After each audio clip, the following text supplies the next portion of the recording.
You hold. I just realized that I hate how annoying this is. There we go.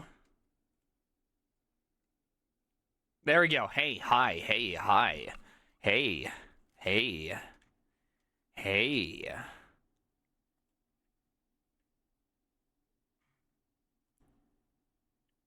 Hey. Baboozeled? Baboozelda?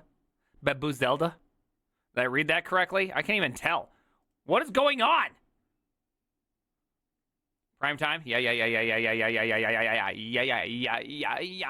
Donnie. There is a lot of good articles today. A lot of good articles. All right, I don't want you guys to see any of the mod chat.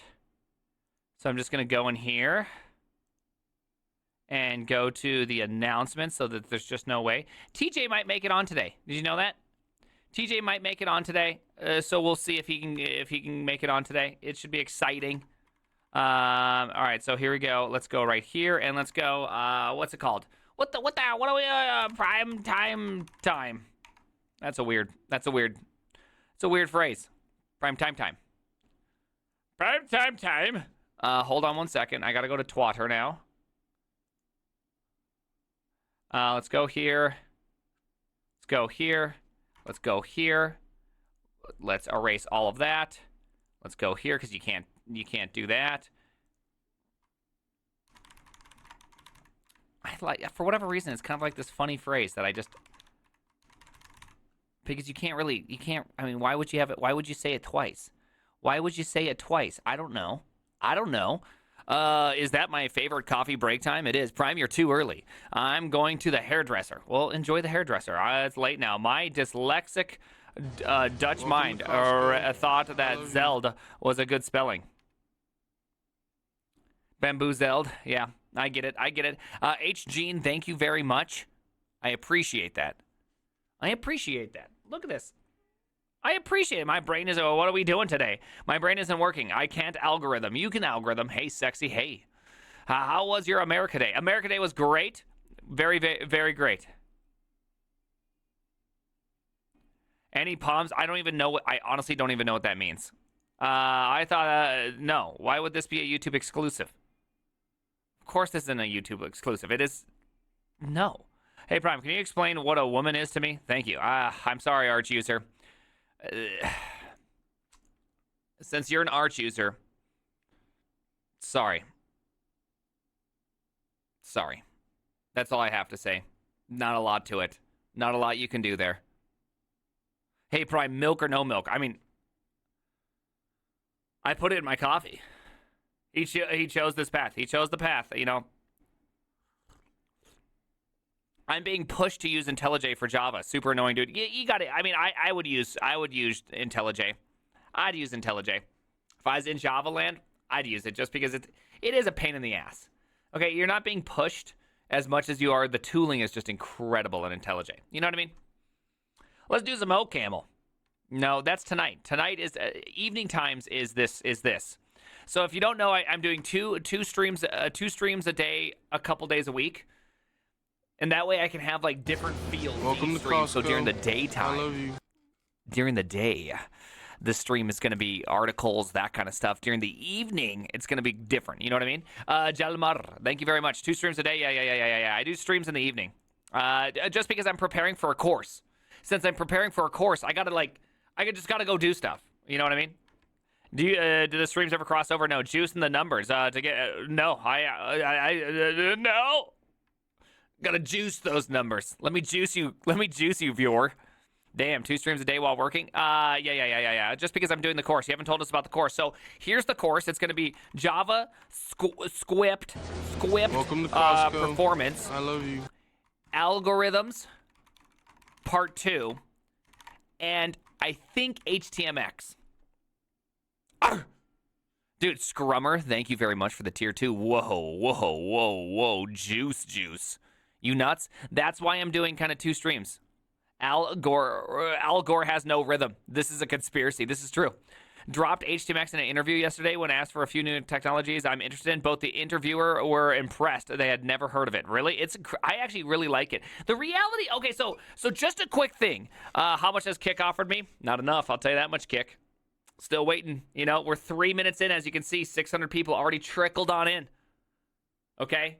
You know, Kick, if you want this body, if you want this mind, if you want these little Vim fingers, okay, the fastest fingers in the West, guess what? You know what you need to do. Welcome to Costco. I love you. Drop that 2-year $1 million deal, okay?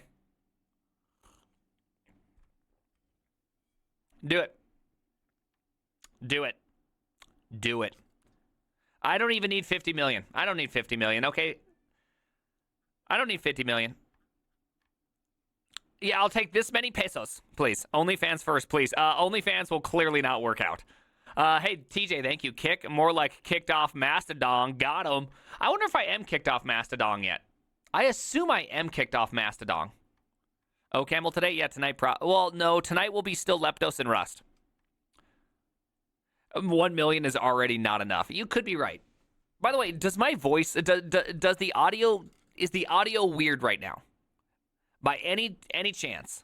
I just love that Elon Musk tweeted this and people got deeply offended.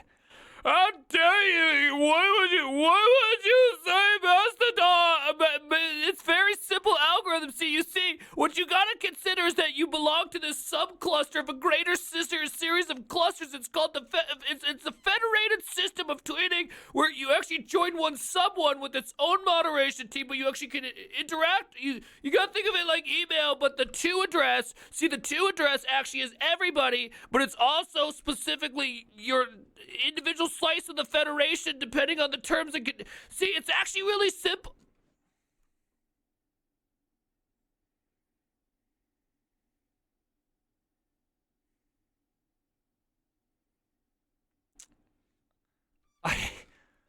I hate it. People that, dude, it's literally as confusing as the Netflix backend. Thank you, Al Gore's left leg. Okay, I'm going to give you the meat and give it to just specifically the left leg raw. And thank you, Psycho. Welcome to Costco. This early streak needs to stop. I can't hang. Well, sorry, this is what we're doing. Don't get mad, Daddy. I'm not mad. Milk?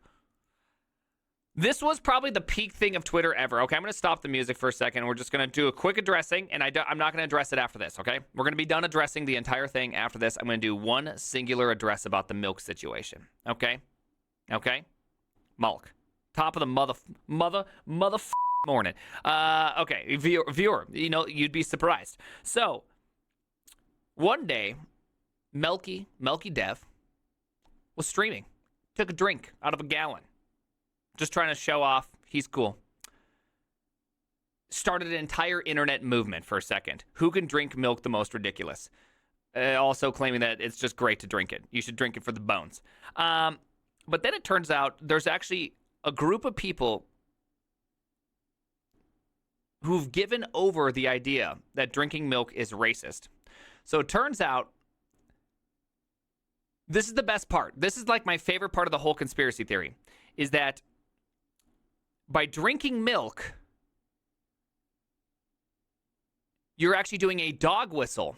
And if you deny that you're doing the dog whistle, it's actually fulfilling the dog whistle, because that's how dog whistles work, is that you once you deny it, it's plausible deniability. Classic, right? So no matter what you did, you're actually a racist.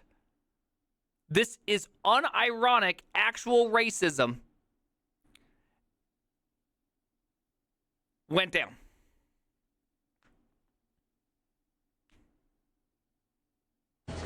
Welcome to Costco.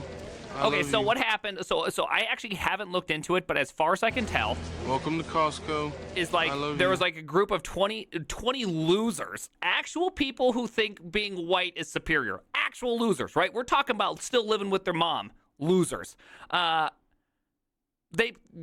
don't even they use Windows. Okay, they're on Windows, living in their mother's basement, still playing RuneScape. All right, just losers. And sorry for anyone that likes RuneScape. That was pretty mean. Okay, that was pretty mean. Anyways, they did that, and hey, I still live with my mom. But they apparently took pictures saying that they're drinking milk and that only white people can drink milk.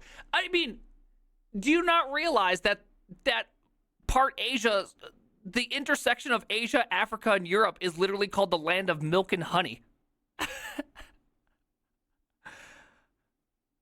More than white people drink milk, people. Newsflash. Newsflash thousands of years ago. Just like, this is just the craziest thing ever. That somehow, that video of alt-righters drinking milk in front of New York Gay Public Street or something. Yeah, dude, I have no idea. And apparently this is a common, in fact, it was cited as the most common white supremacy symbol. No, this is not true. So that's a bad statement. Some Asians can. The thing is Asia is a large-ass continent. Okay, you can't say that. You can't say all of Asia can't drink milk. That doesn't make any sense. I hate to tell you this, but you can't say that. So anyways, the biggest continent on the planet, to be honest. I know. So anyways, so this happened. I got called a bunch of being racist and all that. Very sad weekend. I'm not going to lie to you. Yesterday was supposed to be a day of great celebration, and I just felt very upset. I'm Asian. I drink the shit out of some milk. Yeah, good for you. Good for you. Good for you. Yeah, the Holy Land is the milk and honey. I don't know what you're talking about. So they think it's a dog whistle because that's why. Because a group of 20 losers got together, drank some milk, and said, "White people can drink milk. Yeah, hell yeah, let's go back to Northern Idaho." And they all trickled back to Northern Idaho together, and nobody cares about them, okay? Nobody cares because they're losers, okay? That's what losers do. They do loser dumb things, and they're just losers. And instead of going, "Hey, look at those losers," there's a group of people that are like, "Damn, we better make sure that nobody ever talks about milk again," right? I don't know what they're thinking. I think politics just makes people dumber. I don't get it. India is the largest producer and consumer of milk. No, sorry, Asians don't drink milk. You didn't know that? You should know. You should know your facts, dummy. So anyways, that is crazy. And so then, of course, after a bunch of accusations to be called racist over milk, the worst part is that we did this in attempt to make Twitter fun. Because Dev Twitter is like people constantly causing drama and falling on a sword to show who is more virtuous. And the worst part is that in an attempt to make Twitter fun, Dev Twitter fell on a bunch of swords and made it racist. Like, stop being losers, okay? Dang. Okay, I milked a man while wake surfing. Just let the thing happen. It's stupid. Gosh.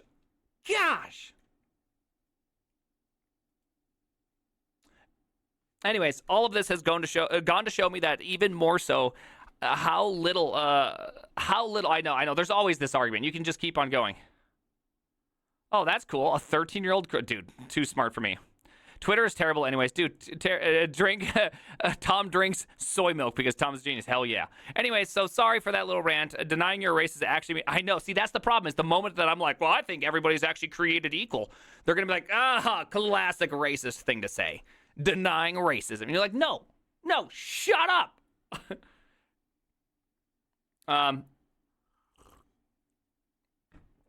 Anyways, for anyone that's wondering... See, here's the deal.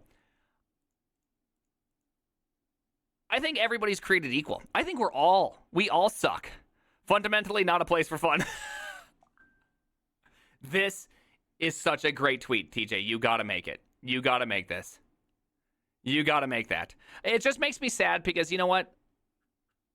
We should all try to love and lift up people, and when there's a problem, you should go and TJ, tweet it and I'll retweet it. And we should all try to lift each other up. And when you think someone's doing something bad, you know what you should do? You should go and make sure they're okay. Reach out to them. Give them a whisper. Let's just say that was happening, right? Reach out to them. Let them know that you're concerned about something and that here's the reasons why you're concerned. You know why you do that? Because you're a good person. And that's what virtue is trying to lift up people, trying to live in a way that actually makes more people prosper. Right? That is real. And that's what you should do. Knowledge dev, is that what I think it is? You know what I mean? That's what I think you should do, because that is beautiful. I know you're trying to make some sort of joke here. Someone right here. We are not equal. We are surrounded by idiots. No, I think we are all created equal, and I refuse to believe that anybody does not have value. I refuse to believe that. I don't even like to make that joke because I don't even think the joke's good, because I think that there's a lot of people that have a lot of great value, and I absolutely think that they deserve. I think they deserve respect, no matter how stupid they are. Now, you don't have to listen to everybody. That's just a fact of life. Okay. I agree. Lifting people booties is my favorite thing. Look at that guy go. I'm one of the idiots. We're all one of the idiots at some point. Who hasn't done something stupid? I only virtue signal on the weekends. Yeah, or you could just virtue signal. Instead of being virtuous, look virtuous. It's actually the best thing you can do. Boba Lagan, thank you very much for the 5 gifted sub. Thank you, Jismal Dev, for the 100 biddies. Thank you, Palampamus, which looks like pamplemousse, but not quite. I disagree with your last video about hard work. You must be willing to do the distance where you feel where you feel proud of it, even if it looks crazy to other people. That's fine.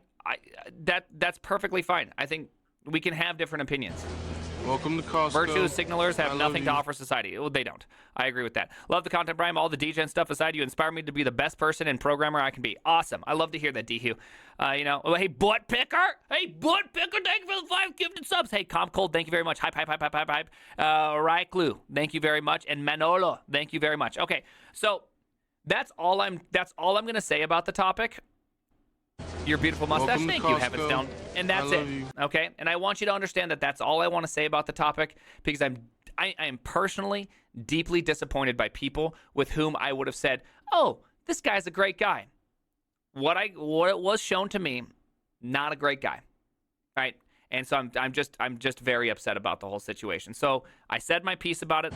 Let's move on. Welcome to Costco. You know what I mean? love you. Gil, for faster than light. Thank you. Give it some time. Hello, sir. I have watched your YouTube videos. Oh, nice. Thank you. It's fun to talk about people who are starting programming. They all, I'm so dumb. Meanwhile, GigaPro coder is 90% deficient in everything else. Yeah, I know. We're just, yeah. Shit. Wait. Oh, don't worry. Honestly, low-level learning, it's not even worth your emotional effort to get involved in. That's how stupid. I'm deeply disappointed in this guy.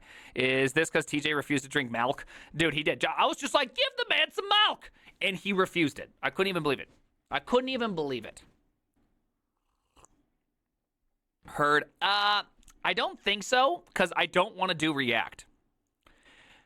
Me and TJ were talking about it this morning. There's this thing with React where it tries to make you have this feeling like JavaScript solves all issues.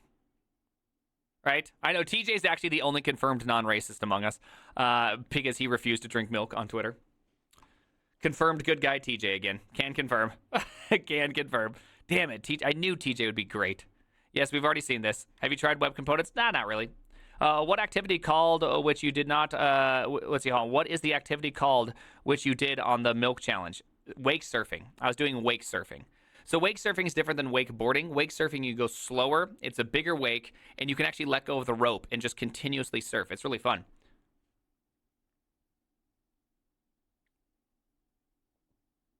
Yeah. Pure milk is fantastic. What are you talking about? I've been drinking it since I'm a baby. The milk is racist. I get diarrhea every time. I'm sorry. So you're a wokey. I don't think I'm the wokey one here. Ultimately, why React is your opinion? What? Another thing, the poop accelerator. It's just the poop accelerator for some people. I love you. I like almond milk. Yeah, I think it tastes like cardboard, but you can like it. You know, I think oat milk in smoothies is really good. Bull milk greater than cow milk sounds dangerous. How do you milk a bull? Just asking for a friend. What is that? What about Jersey Milker? I'm sorry, dude. You gotta change your name. Carefully. Strawberry milk. Strawberry milk is good. Oh, lithium! Thank you, lithium. It scared me, but thank you. Thank you. The same way you milk everything else. Oh, okay. It's the lithium. I don't know oats had teats. They do. They're very small. Used to work at with a Persian guy who would bring bottles of his wife's breast milk in to use in his coffee until HR told him to stop. This cannot be real. That cannot be a real story. I refuse to believe that's a real story. I refuse. I refuse to believe that is real. Don't you know any low-level language? And have to pick to learn how to learn one? Which one did you go for? I like Zig right now, but I think C is probably the ultimate one. I wish it wasn't real. I just can't believe it, viewer. I can't. I refuse. I just can't believe. Okay, so one time I did try breast milk in the coffee. Okay, I did it once. Okay, but I just couldn't. I actually couldn't get myself convinced to do it. Right? It was just too gross. I didn't have milk, and I love it in my coffee. Okay, so I tried it once. Okay, I tried it once, and I'm not gonna lie to you. Not gonna do it again. Well, I literally can't do it again now. Oh, you did what, Prop? Self-report. Do you see at work? I've used see at work. You do what? Ain't no way. Yeah, I did that. Called it. Clip it. Ship it. This is cancelable. Now, this is finally a terrible take. Let's see. You keep looking to the side of chat. I was looking at what music's playing. I make sure that the stream's going good. I make sure that we got chat going up here. I like to make sure everything is always, whenever I look to the side, I'm ensuring that the stream is still there. Go to horny jail. Hornigen. Yeah, I know. You can't do it again. It was your breast milk. Let's see. Hey, chat. Stream, by the way. Since I stream, by the way. Since I stream, by the way. Since I stream, by the way. Hey, TJ. Hey, Teach. All right. Are you guys ready to do this?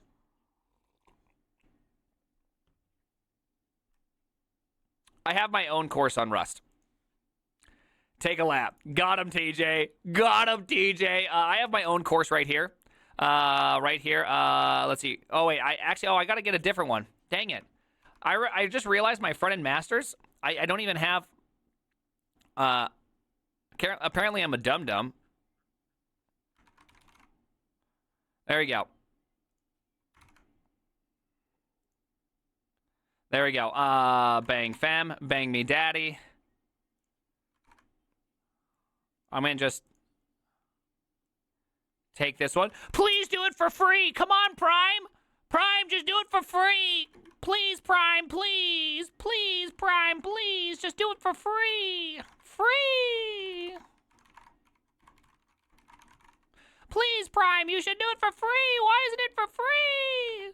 Because it's not. Welcome to Costco. I love you. That's why. Welcome to Costco. I love you. There you go. Freemium membership to only devs. That's right. There you go. That's my Rust course. You can go find your own. You can read the book. Stop with that free shit. I do have one free thing, which is Welcome algorithms, because that is like fundamental for you to learn anything. How much for the course, by the way? I actually have no idea what Front End Masters charges. Hey, Dinka Fox, thank you very much. Appreciate that. Thina Mesty, let's go, baby. .net Welcome Cicero. to Costco. Thank you very much. Or is it Cicero? Cicero. I can't remember what Cicero did. Kampali, thank you very much for the brand new Twitch Prime. I know, I feel like a dummy now. Took a lap around the compound. Yeah, how was it? That's a fast lap. It's a reasonable amount. $40 a month, sub 400 a year. Okay. Honestly, so it seems like 20 losers originally drank milk because it wasn't soy milk. Yeah, there you go. I don't want to talk about it anymore, but you got the idea. 20 losers were losering, very losery. And when they got done losering, they're still losers. Cicero was the jest in Skyrim, bro. I feel like Cicero has more than just an appearance in Skyrim. How to program, how to become a programming graybeard. Yeah.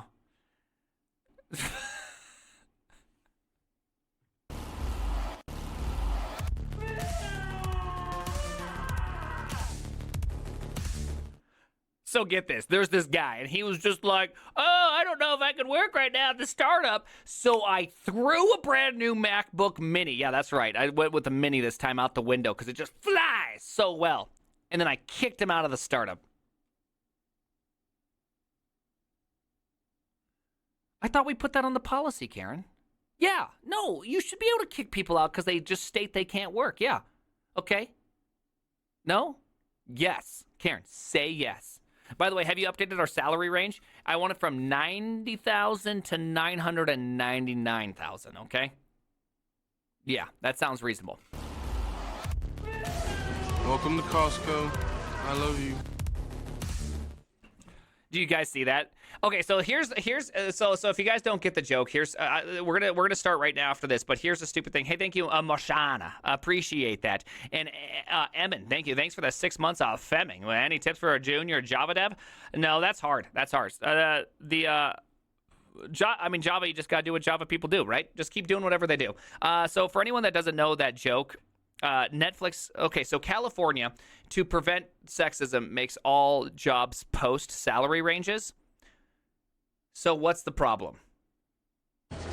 Welcome to Costco. I love you. What's the salary range of a software dev? I don't know, 90,000 to that one guy that got paid 900,000 because he's a genius. Okay, cool. Salary range means nothing. What does that mean? That means nothing. It means nothing to you. Okay, that's what it means. It's just so stupid, right? It's the 50x dev, by the way. I know. And that transition in your screen that looks like Linus from Tech Tips. Yeah, aka Tom. Tom? Yeah, it's Tom. I know. Only the minimum matters. There you go. The minimum is really, truly what that matters. Yeah. It means at least 60K to at most. Oh, that's what it means. Thank you. Thank you. I dropped the base. Ooh, I like that. I love you. Hey, Flip, did you unban that guy? Prime, why are you? Let's see. Why are you doing the vid mogging Linux racers? I hate racing so much it's unreal. Did I have a stroke? Or was that a stroke? Welcome to Costco. I actually can't tell. You. I think I had the stroke. Roberto! What is the typical salary? 90,000 to 900,000. Would you like to give that another try? Oh wow, you're streaming at noon. What's your time zone, man? It's 8:30 here. There you go, 6-9 figures. Stroke of genius. Is 90K a lot in the U.S.? It totally depends on where you're at, right? That's the thing. I mean, just like anywhere, salary doesn't mean a ton depending on where you're at. Common Montana Nell? Ah, damn. Come on. Green Flower. Thank you. Thina Mesty, it depends on where you live. Exactly. Thina Mesty gets it. $90,000 in San Francisco, you're living in that tenderloin, okay? You're living in some pretty rough neighborhoods. Like we're talking like #1 murder capital per capita of the United States of America. Now, you got 90K in 2 Montana. You're living fat, okay? Just completely different, right? The Tenderloin's lit. Also happens to have a huge amount of murdering. Just letting you know, you got a lot of murdering going on as well. Common Montana W. Got him. Is Austin pushing good packages these days? Who is Austin? 90K in Idaho, Ohio. Again, Ohio probably doesn't exist. Don't let lovabilities tell you that Ohio exists. Okay, Ohio does not exist. All right, are you guys ready to do this? So it's depending on, yeah, well, of course, because there is a large difference. In Rapid City, South Dakota, you can get a house with a yard somewhere between $200,000 to $400,000. It's getting more expensive here, but $200,000 places still exist. Not very great, but they still exist. If you're willing to live in an area that's a touch rougher, you could easily find that. You could find them in $100,000, all that kind of stuff. So, not bad. But what can you get in San Francisco, right? You just go like this. San Francisco, okay? Let's just jump on Redfin for a second. Let's just take a quick look. Okay, so we got $1 million. Oh, we got a 2-bed, 2-bath, 1,000 square feet, 1,100 square feet for $1 million. Oh, this one, 4 beds. Okay, so about 1.7 million, 1.3 million. Oh, look at this. You could get a studio for almost 800 grand. Okay, that's pretty good. That's pretty good. Apparently 3 beds, 2 baths, and less than 1,300 square feet. That has to be just like a house of rooms. Wait, all houses are just a house of rooms. You know what I'm trying to say, right?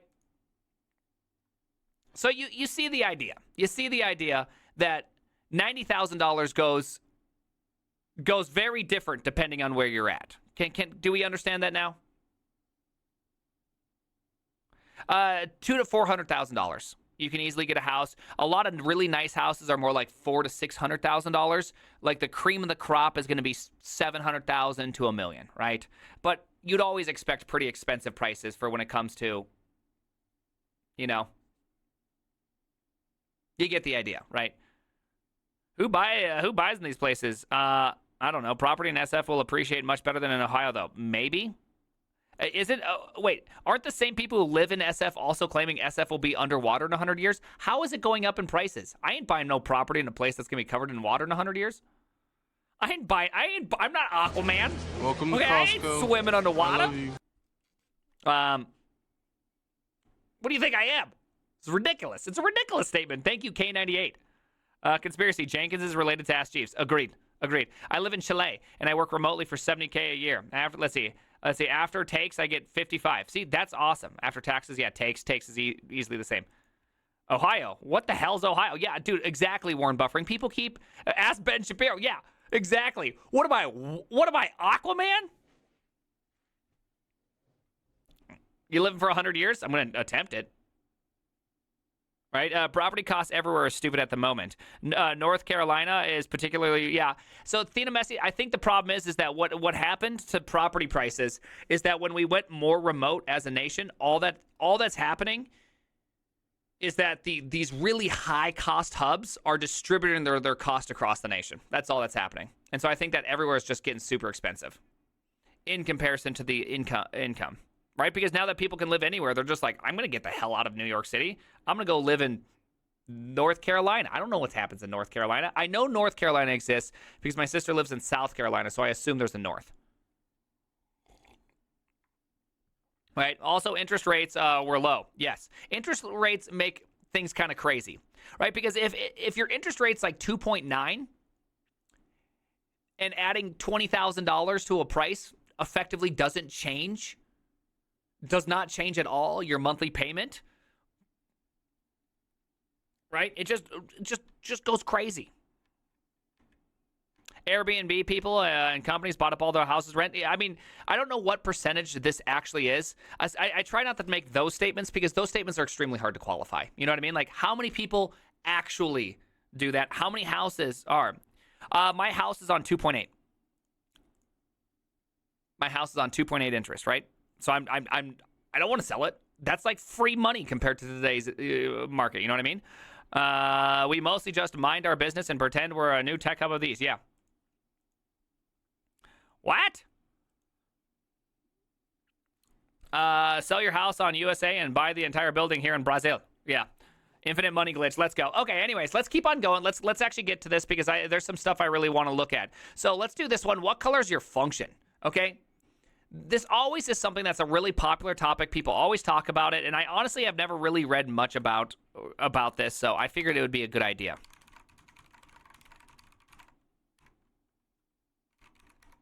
You know what I mean? Came for the code, stayed for the mind-numbingly boring interest rate talks. Okay. Okay, calm down, Intron.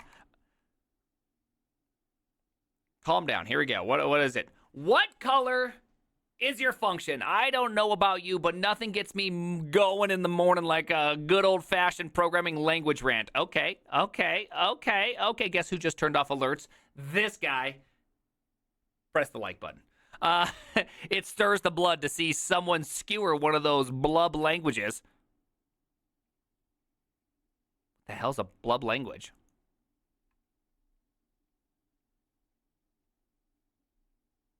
Okay, I don't want to find out what a blub language is. I can't do that. The plebeians use muddling through their day with it between furtive visits to Stack Overflow. I think that's a reference to JavaScript. I love it. Meanwhile, you and I only use the most enlightened of languages, sizzle sharp. Chisel sharp. Tools designed for manicured hands of expert craftspersons, such as ourselves. Okay, that's pretty funny. Of course, as the author of said screed, I run a risk. The language I mock could be the one you like. Without realizing it, I could have let the rabble into my blog, pitchforks and torches at the ready, and my foolhardy pamphlet could draw their ire. It's true. I'm going to cut the music because one time I ruined a recording because of it. To protect myself from the heat of those flames and to avoid offending your possible delicate sensibilities, instead, I'll rant about the language I just made up, a straw man whose sole purpose is to set aflame. Okay. I know this seems pointless, right? Trust me. By the end, you'll see whose face or faces have been painted on this straw noggin. Okay, I'm kind of curious. Now you got me tickled, okay? You got me tickled. Learning an entire new crappy language just for a blog is a tall order, so let's just say it's mostly similar to the one you and I already know. We'll say it has syntax sort of like JS, curly braces and semicolons, if, whiles, etc., the lingua franca of the programming grotto. I'm picking up JS not because that's what the post is about. It's just that it's the language you, statistically representation of the average reader, are most likely to be able to grok viola.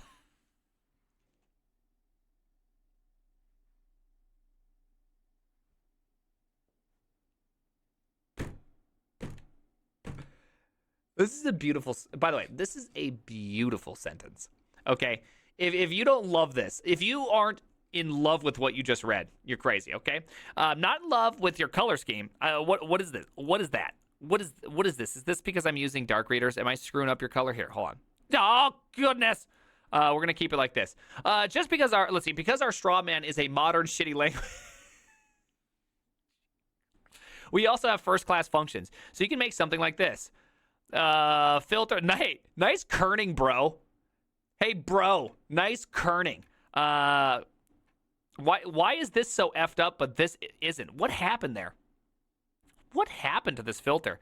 Anyways, filter, blah, blah, blah, blah, blah, blah, blah, blah. Nobody cares. This is one of those higher order functions. And like the name implies, they are classy as all get out and super useful. You're probably used to them for mucking around with collections. But once you internalize the concept, you start using them damn near everywhere. Is this a higher order function?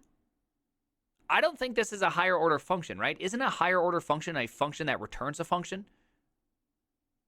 Or am I completely wrong on that? Isn't this just a function that uses functions?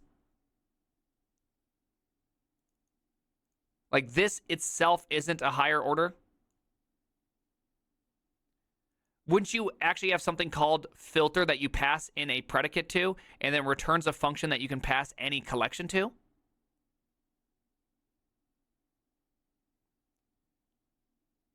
So if you use a function, you're a higher order function.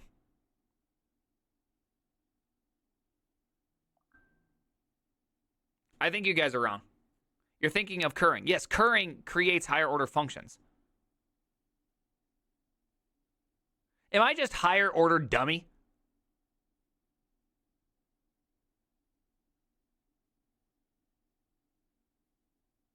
Okay, whatever. I'm too stupid to understand this. Let's see. Okay, hold on. Before we continue on, let's just settle the debate. Okay, we're going to just settle the debate right here, right now. New poll. Higher order function simply has to take in function, must return function.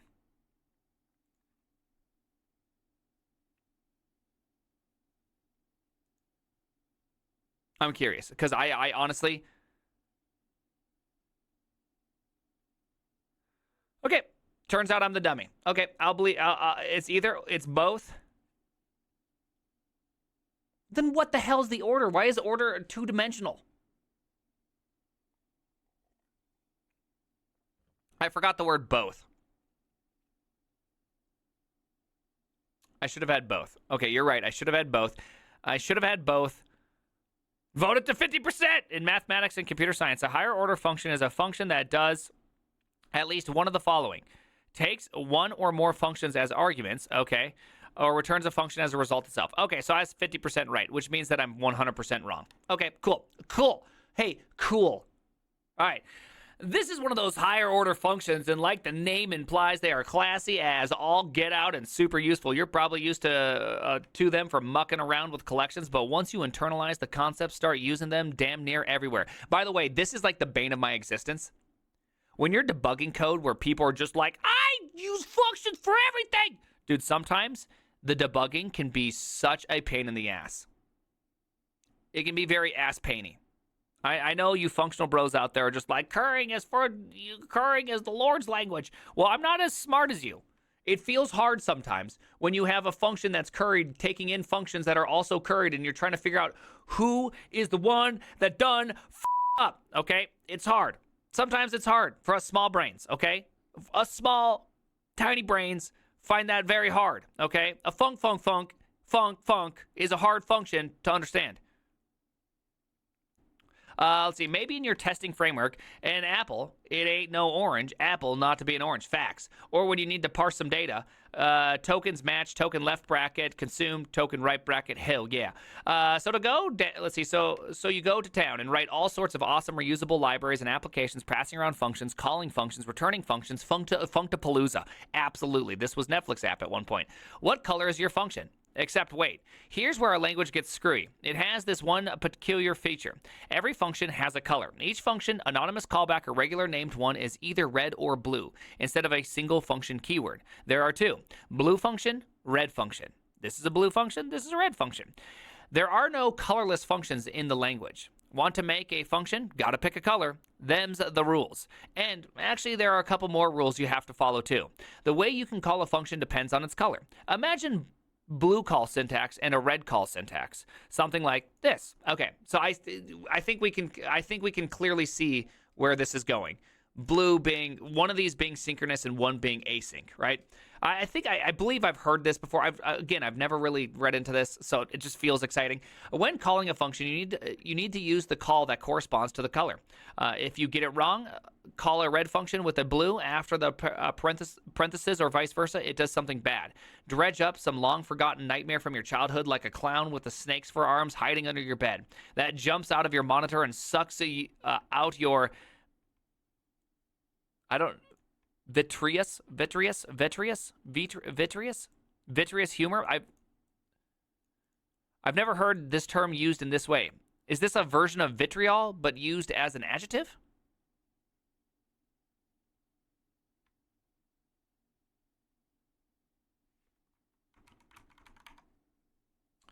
Like like glass in an appearance or physical properties. Substance derived from something containing glass. I don't get that. Your see-through humor? I don't get it. An annoying rule, right? Oh, and one more thing. You can only call a red function from within another red function. You can call a blue function from within a red one. That is kosher. Okay.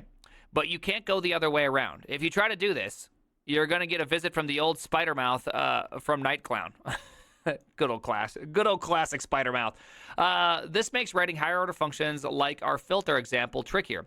We have to pick a color for it, and that affects the colors of the functions we're allowed to pass it in or pass to it. The obvious solution is to make filter red.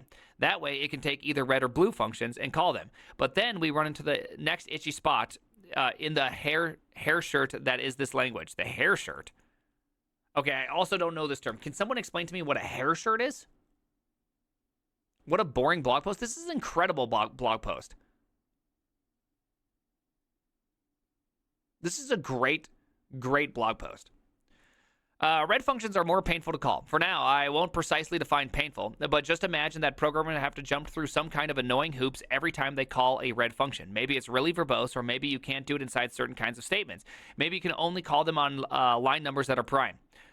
For those, let's see. A hair shirt is a bandana / do-rag? What? I've never heard that term. What matters is that you decide to make a function red. Everyone using your API will want to spit in your coffee or deposit some even less savory fluids in it. Uh-oh.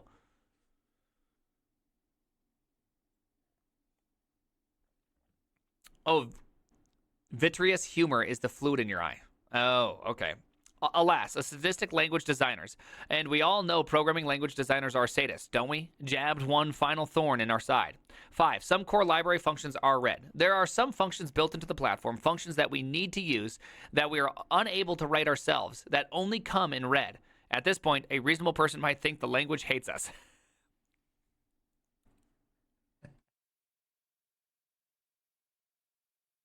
That's actually pretty funny. It's functional programming's fault. You might be thinking that the problem here is that we're trying to use higher order functions. It just stops flouncing around in all of that functional flippery and write normal blue collar first order functions like God intended. We'd spare ourselves all the headaches. Well, I mean, in some sense, if you can thread, you can do this, right? If you can run your own threads, you can just always blue, right? You can just always blue the son of a bitch, and we can call it a day. If only, let's see, if we only call blue functions, make our function blue. Otherwise, make it red. As long as we never make functions that accept functions, we don't have to worry about trying to be polymorphic over function color, polychromatic, or any nonsense like that. But alas, higher order functions are just one example. This problem is pervasive. Anytime we want to break our program down into separate functions to get reused. So for those that like, I know I like this, okay? Because this, I've never really been one to formalize a lot of my. I just blew myself. I've never been someone to formalize how I feel about things. I just have like these roadmaps in my head about when do I make a function async or not. And I always have this I just hate it because once I do it, it spreads it spreads everywhere. And obviously this, I assume this is just simply an explanation of async, and that's all it is. It's just like, man, there's times where you want to create something that's synchronous, and then it has to be asynchronous, and then it's just the worst because it gets stuck in these weird constructs of the language. And it just makes it so annoying sometimes. For example, let's say we have a little nice blob of code that, I don't know, implements Dijkstra's algorithm over a graph representing how much your social network are crushing on each other. I spent way too long trying to decide what result would even represent transitive undesirability. What? What? Later, you end up needing to use this same blob of code somewhere else. You do the natural thing and hoist it into a separate function. You call it from the old place in your new code that uses it. But what color should it be? Obviously, you'll make it blue if you can, but what if it uses some of those nasty red-only core libraries? Well, what if the new place you want to call it is blue? You'll have to turn it red. Then you'll have to turn the function that calls it red. Ugh, no matter what, you'll have to think about some color constantly. It will be the sand in your swimsuit on the beach vacation of development.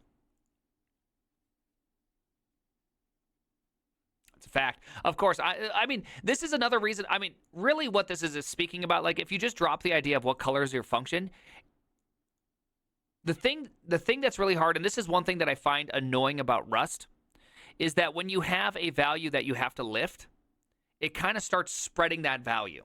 So like error handling. Once you have a function that needs error handling, you have to lift the value or you use syntax and it just keeps on going this thing. And I can find it, I can definitely understand why people find it annoying. Because or else you have to start doing this like if-else business and it doesn't quite work that well, especially with the borrow checker. It just makes it a huge pain in the ass. It can be very frustrating. Like I totally get this even beyond just async await, right? It's just like observables. Observables do the exact same thing. It's an extremely, extremely leaky interface that once you start using them, it just goes everywhere. And you can't help it because one function that has it, the rest of the functions must have it. Of course, I'm not really talking about color here, am I? It's just an allegory, a literary trick. The sneeches isn't about the stars on the bellies. I don't even get that. Wait, what? It's about race. What the hell are we talking about? By now, you have an inkling of what color actually represents. If not here, here's the big reveal. Red functions are asynchronous ones. If you're programming in JavaScript on Node.js, every time you define a function that returns a value by invoking a callback, you just made a red function. Look back at that list of rules and see how my metaphor stacks up. Synchronous function return values, async ones do not. Instead, they invoke callbacks. Yep. Synchronous functions give their result as a return value. Async functions give it by a callback you pass in. This is before the time of standardized syntax of async await. Exact same thing. It's a Doctor Who book? Okay, well I'm not a child. I don't know. Okay, I don't read Doctor Who because I'm not a baby. Okay, and you know what I read to my kids? Wheel of Time. Okay, I don't read them Doctor Who or whatever it is. Doctor whatever it is. Doctor Who book. That's not right either. What the hell is it? Dr. Seuss. Is it Dr. Seuss you mean, not Doctor Who? Dr. Seuss? Yeah, okay. I was about to say Doctor Who. Wait a second. That's a completely different doctor. Wheel of Time. Hell yeah. You can't call an async function from a synchronous one because you won't be able to determine the results until the async one completes later. Correct. Async functions don't compose in expressions because of the callbacks, have different error handling, and can't be used with try-catch. Okay, well, some of this has changed, but also not incorrect, right? So you can't chain async functions still in JavaScript. You have to do you have to go full Lisp on it and be like, because they chose prefix syntax. So it's like, await this thing, parentheses, to JSON, await that thing, get this value, like, right? Like, it just grows. Node's whole stick is that the core libs are all asynchronous, though they dial that back by started adding sync. Yep, they did. When people talk about callback hell, they're talking about how annoying it is to have red functions in their language. When they create 4,089 libraries for doing asynchronous programming.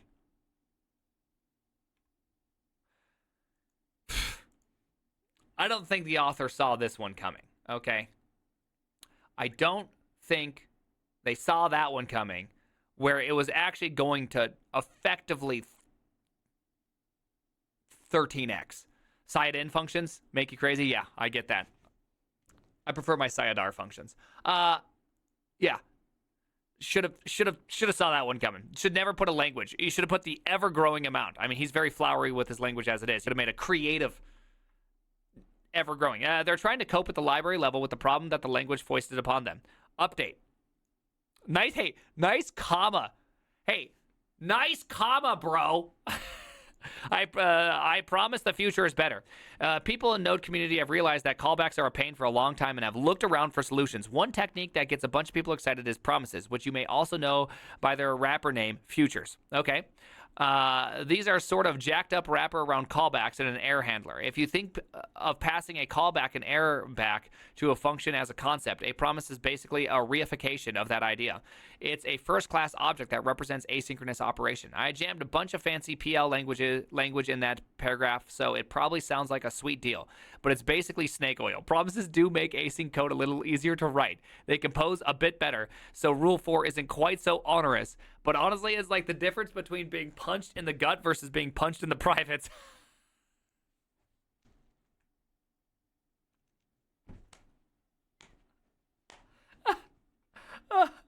That is such a good statement. Oh my goodness. I just love that. Technically less painful, yes, but I don't think anyone should get really thrilled about the value proposition.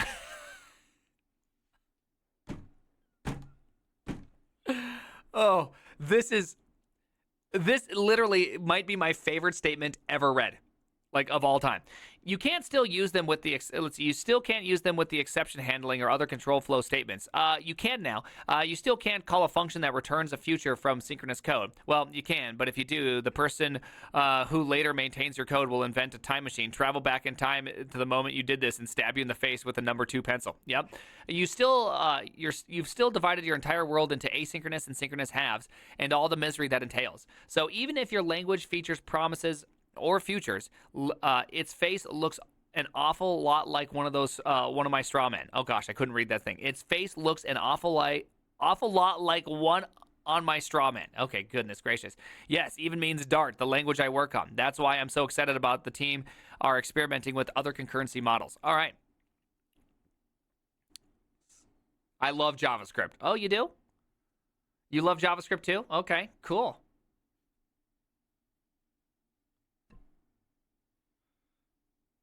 That's neat.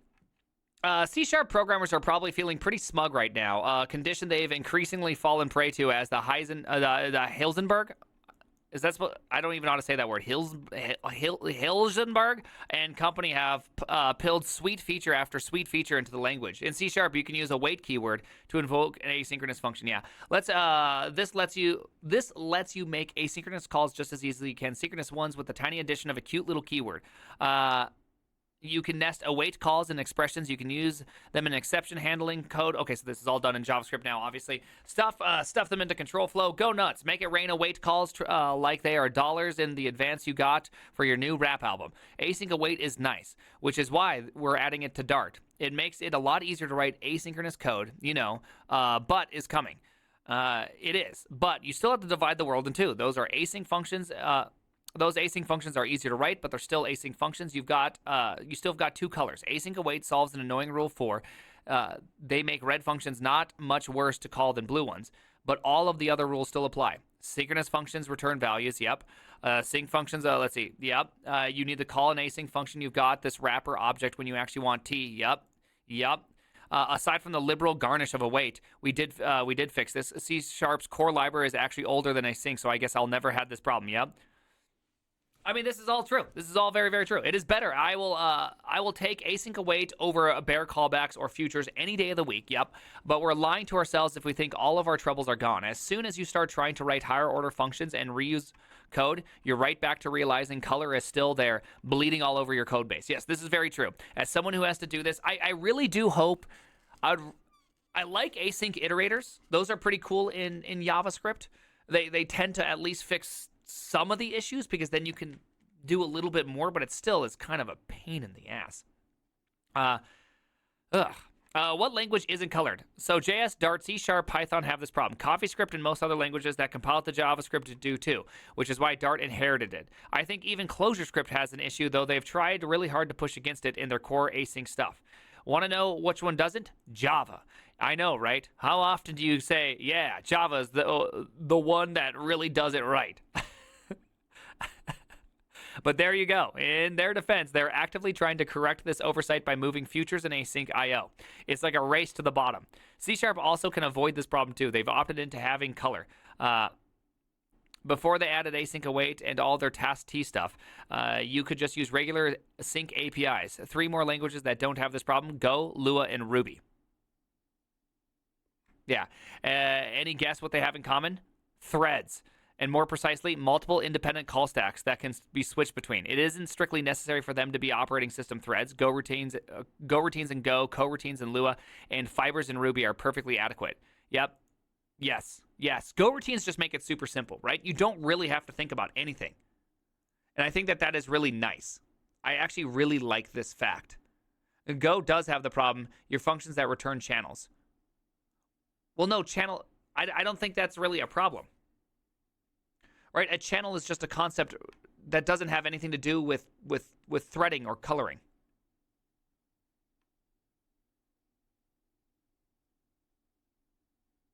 I don't think they do, at least. I'd have to think about it, but I'm pretty sure threads or channels are just a little bit different. Maybe you're right. Waiting on a channel is coloring? No, because you don't have to call anything differently. That's the point, is that when a function is red or blue, there's specific syntax to calling that function that's different. So you have async await, or in Rust you have dot await, or in whatever other crazy language you have some other operator, right? You have, I'm sure there's one in Zig that I just don't even know about. But nonetheless, you have some special syntax you have to apply to the situation. A channel, though, you literally call it and return it, no differencing to your function, and it goes and it does its own thing and then comes back and you get the value back out, right? So it's like you don't have to do any sort of special syntaxing. They just have a lift operator that freezes your current thread until it's done, which I think is that's perfect, right? I think that's perfectly fine. I think that's perfectly and completely acceptable as it is. So I don't think Go is colored. I'm pretty sure Go is not a colored language. Remembrance of the operations of the past. The fundamental problem is, how do you pick up where you left off when an operation completes? You've built something. You've built something up.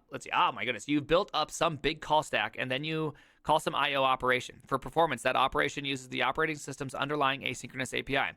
You cannot wait for it to complete because it won't. You have to return all the way back to your language's event loop and give the OS some time to spin before it will be done. Once operation completes, you need to resume what you were doing.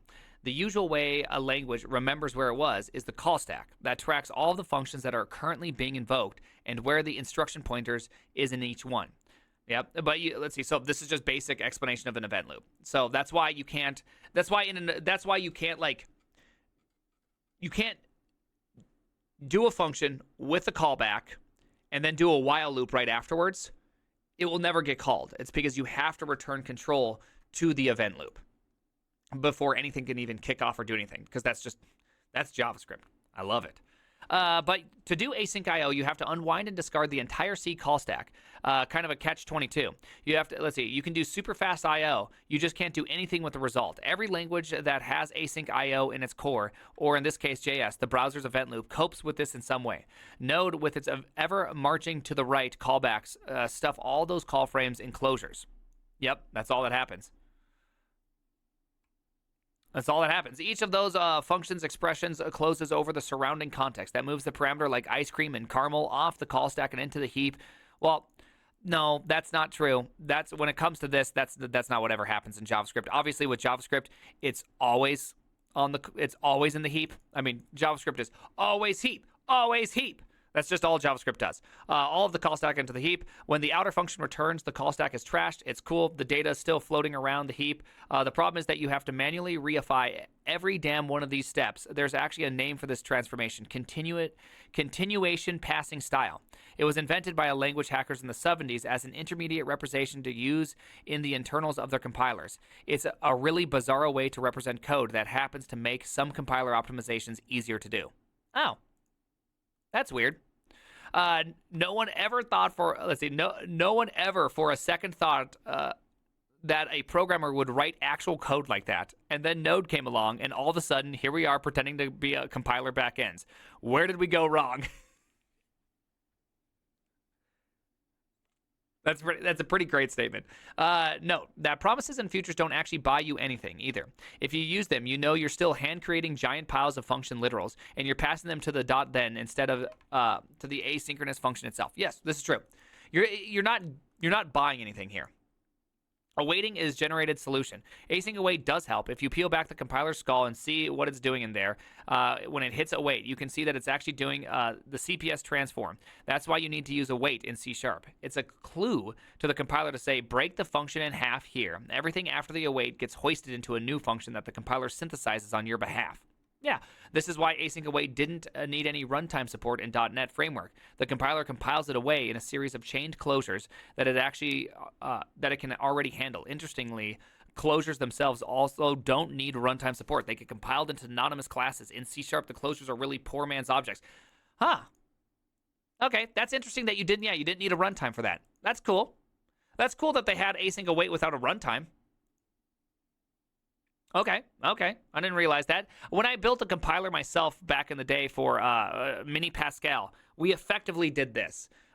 There was no, because I built it for, it was called IL back in the day. This was before LLVM. It was Microsoft's intermediate language. So it's like a language to represent all of its languages that it has to be compiled into this intermediate style that will then be compiled into the correct target. And so we had to build a compiler for IL. And IL didn't have closures. So what did we have to do? We had to generate a whole bunch of like these functions that you'd actually secretly pass a bunch of values to. Right? And so we had to like create a bunch of it was fun. It was a cool project. It really taught me a lot about some really weird things. You might be wondering, when am I going to bring up generators? Does your language have a yield keyword? Then it can do something very similar. In fact, I believe generators and async await are isomorphic. I've got a bit of code floating around in some dark corner of my hard disk that implements a generator-style game loop using only async await. I'm not sure if I think that's a good idea. Oh, wait, where was I? All right. So with callbacks, promises, async await, and generators are ultimately end up taking your asynchronous functions and sparing it out into a bunch of closures that live over in the heap. Yeah, that's correct. Your function passes the outermost one into the runtime, and when the event loop or IO operation is done, it invokes the function, and you have to pick it up where you left it off. But that means everything above you also has to return. You still have to unwind the whole stack. Yep, every single time. That's the only way to progress things forward. That's just how event loops work, dog. That's just how they work, dog. This is where the red function can only be called from red functions rule comes from. You have to closurify the entire call stack all the way back to main or the event handler. I know. Do you guys not know about this part? How many in chat really? Like, how many in chat is this completely novel concept to that have just never really thought about this? I think somebody literally just said observables for the win. Observables are literally this multiplied. Observables are just as red. New to me, really? Wow. Okay. I had no idea. Anyways, observables they don't buy you anything. In fact, they just buy you a more complicated version of this. Because now an observable isn't just a one-to-one operation. It's actually a one-to-many operation. That's like an entire new level of complication. Right? When you have to handle the idea that your function could execute more than once, or your return value could be more than once, it's like a whole thing. It's an entire thing. I enjoy piping. Go for it. I'm too tired for this. I'm going to get the milk. Okay, go for it, buddy. All right. Where are you? Okay, we are almost done here. Awesome. Okay, reified call stacks. But if you have, but if you have threads, green or OS level, you don't need to do that. You can just suspend the entire thread and hop straight back to the OS or the event loop without having to return from all those functions. Yeah. So this is literally what I was saying. You could just always be blue and just have threads, right? That just works. Go is a language that does this most beautifully, in my opinion. As soon as you do any IO operation, it just parks the Go routine and resumes the other ones that aren't blocked on IO. I actually do think Go does this the best. Go, hands down, just does this the best. That's why Go, I think, is such a great language. I just wish it had just such a small amount of effort into Go, I think could make it so good if we just had if we could just come up with a convention that makes it easy to return errors if they're errors, right? I know they're kind of working on it, and I know there's been discussions of it. Just do what Zig did, right? Try this function. If it returns an error as the first argument or the last argument, however you want to define the convention, then get the hell out of there, return that error back up, right? Just don't make us write if error does not equal nil, right? That's it. Go. Everything else about Go is fantastic. I like its simplicity. I would love more generics. Obviously, I want to make it Go more complex all the time. I'm not sure if that's good, though. I don't know if it's good. That's my one problem with Go, is that I want all these things, but I'm not sure if I'd just recreate the mess I already have. If you look at the IO operations in the standard library, they seem synchronous. In other words, they just do the work and then return the result when they are done. But that's not. But it's not that they are synchronous in the sense that it would mean in JavaScript. Other Go code can run while one of these operations is pending. It's that Go has eliminated the distinction between synchronous and asynchronous code.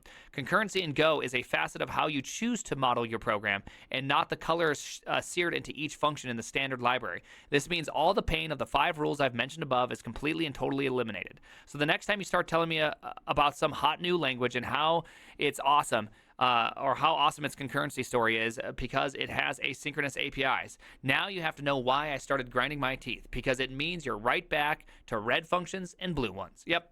So Rust certainly has this problem, and I've definitely found this problem to be quite annoying in Rust. I actually find one thing that's even more annoying in Rust is that since futures are poll, if you don't add the .await and you ignore, say, a warning, it like doesn't execute at all, and then you're like, dude, where am I? Why isn't this happening?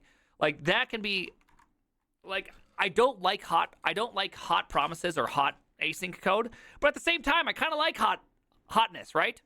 They're trying to solve the problem with keyword generics thing, which is in the proposal with the crazy syntax. Yes, I know, but is that any better? I'm not sure if that's any better, right? Are we reading in regards to colorless Zig functions in that article? I haven't done anything with. I don't know enough Zig asynchronously to have like a strong opinion or even any opinions. Are Go routines running in parallel or just concurrently? They're both. They're parallel. You can run them parallelly. They're just green threads, right? So it depends on your like operating system and the runtime. So if you have one core, you can't really run it in parallel, you know what I mean? But you can get parallel like so here's a really simple test you can do to prove it. Just go create a map, go create a bunch of Go threads and have them, or Go routines, and have them effectively just have them effectively just all read and write to the same map. You'll get like a data race issue really quickly. Right? You'll get a data race super quick, which means they're parallel. They're not concurrent. Well, they're also, I mean, anything that's parallel, I mean, in the sense is also concurrent. C# is experimenting with green threads now. Good.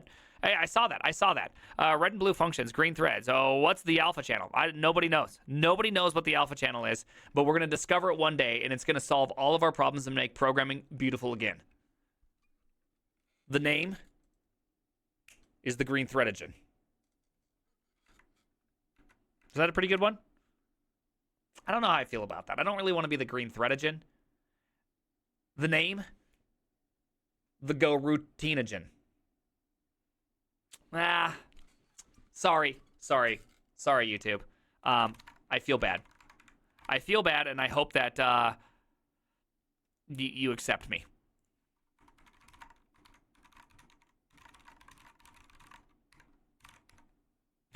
The name is?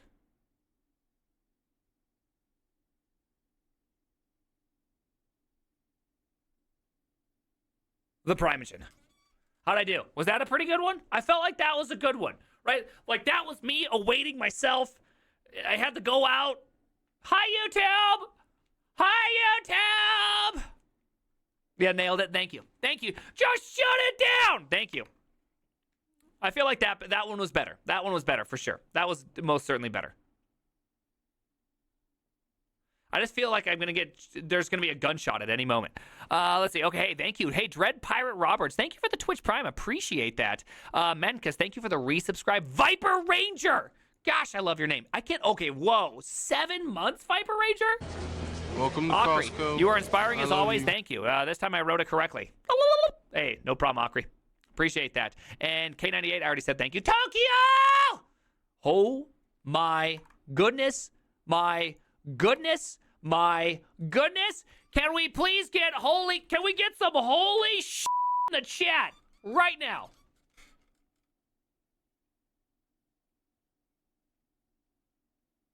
$300 Spartans.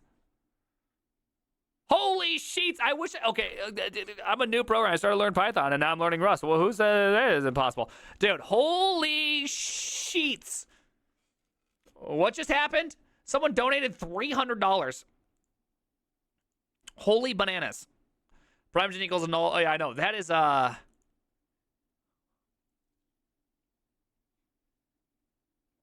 not going to lie to you guys.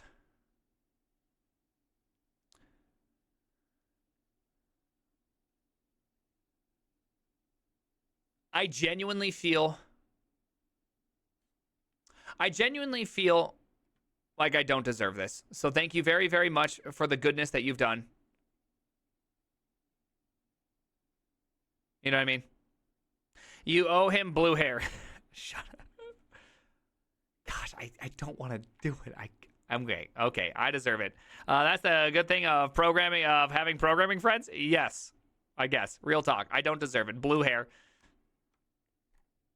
It's gonna happen, isn't it? Shit. Okay. All right. Let me figure this out. Okay. Let me figure it out. We'll figure it out. Okay. I really have to get into. I really have to adopt. I really have to adopt the mentality of Ninja first. Right? Like, I'm going to have to look down on you guys. Like, I hope you understand what's going to happen to blue hair. Yeah. Like, if I'm getting blue hair, like, immediately, you're not as good. Like, that's how it works. Okay? Anyone. Like, it's just part of the whole process, right? You got to really start looking down on people. Got to take for granted everything. I got to get a Red Bull sponsorship. There's a lot to it, and I just want you to know. You know what I mean? There's a lot to it. There's a lot to it. We're going to go full ninja. The downside of blue hair is none of the sex. Yeah, that's one of the hard parts. My wife will... Almond milk. I'm glad that you're a proper Californian. You got some almond milk? Almond? That's what I just said. Come with the blue hair or wig one day, and the stream was just so surprised. You never know. The name is the blue hair. The problem is if I blew my mustache, I have to shave my mustache because I ain't gonna walk around with a blue mustache. Okay. Okay. I know.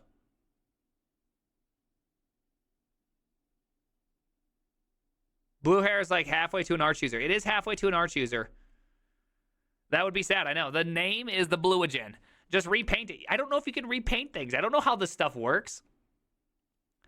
All right. No prime stash. Yeah, better to shave your head. I know. I'm gonna have to go I'm gonna come in blue, and then I'm gonna come in completely bald. Like, just full Bic shaved head to toe. You'll be like, dude, what happened? Are you sick? And I'll be like, no.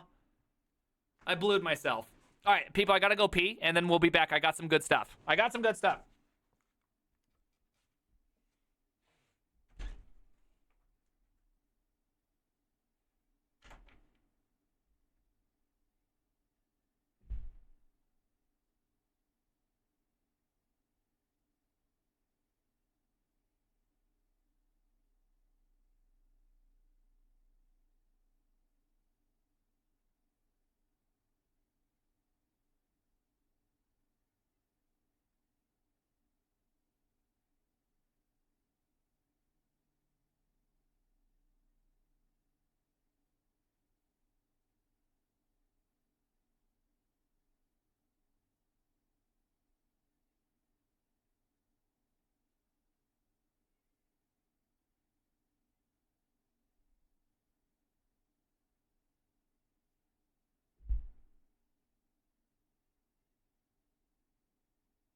Does Prime have a public Spotify? No, I have a public YouTube, but I haven't been adding to it lately because I haven't been loving a lot of the music recently. I've been really struggling finding good songs. Like, there's some good songs on this playlist. There's some bangers on here, but it's just like, I just haven't been loving them. You know what I mean? Just color yourself completely blue. Face it all. VS Code for a week. Come on, you can do it. I've literally already done it. I've done VS Code for a week, both at Netflix and on stream. You know what I mean? This one is Diro. Nobody Like You. Heavy cat girl vibes going on. Let's see. Was switching to Dvorak worth it? No. Well, yes, at the time. Because at the time, I didn't have a proper keyboard. And by not having a proper keyboard, I had to type on, a standard keyboard. And that was just destroying my wrist. How about Helix for a week? That'd be really hard because Helix kind of sucks.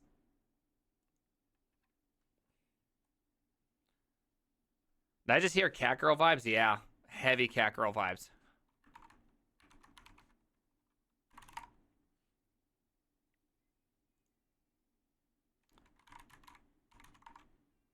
Oh, what did I just say the word was?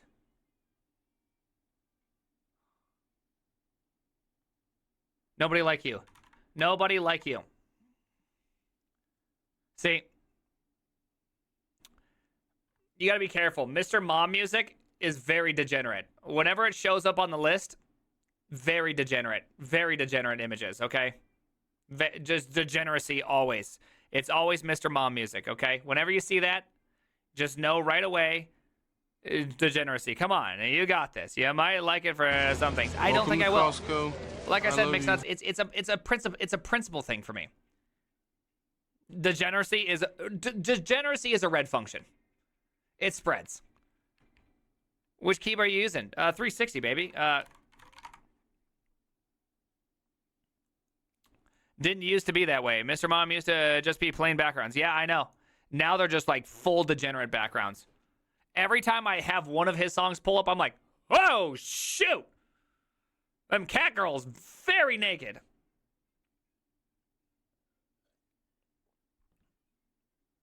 You know what I mean?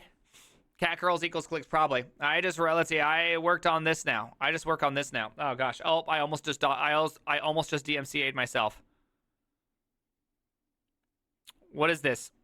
Synthwave radio beats to chill in game too. Okay. Yeah. I get that. I can get that. Elixir for a week. I don't really want to do Elixir. I'm not gonna lie to you. Elixir doesn't. Okay. By the way, people. Upvote stuff, okay? Like, truly, upvote stuff so I can know what is good for me to read here, okay? You guys keep, like, rarely upvoting things, okay? So, like, obviously, this one has a decent amount of upvotes, okay? We have 1,000 degenerates. Nobody's online. Top 20%. I'm not even sure how this happened. Okay, this is where I get all my articles from. Where do you think I get everything I read from? I get it from here. Is Hyde not... Wait, hold on. Is Hyde not something that is persistent? Oh, okay. Okay, Hyde must be persistent. Hyde must be persistent. Are alerts not on? Oh, yeah, I just turned off everything because I didn't want to DMCA myself. Sorry, I just... dude, Mixed Nuts, sorry for giving out that community... Sorry for missing that one. Right? I only read 8chan? What? 8chan's real, right? Almost Welcome a year to sub. Costco. Right, is 8chan real?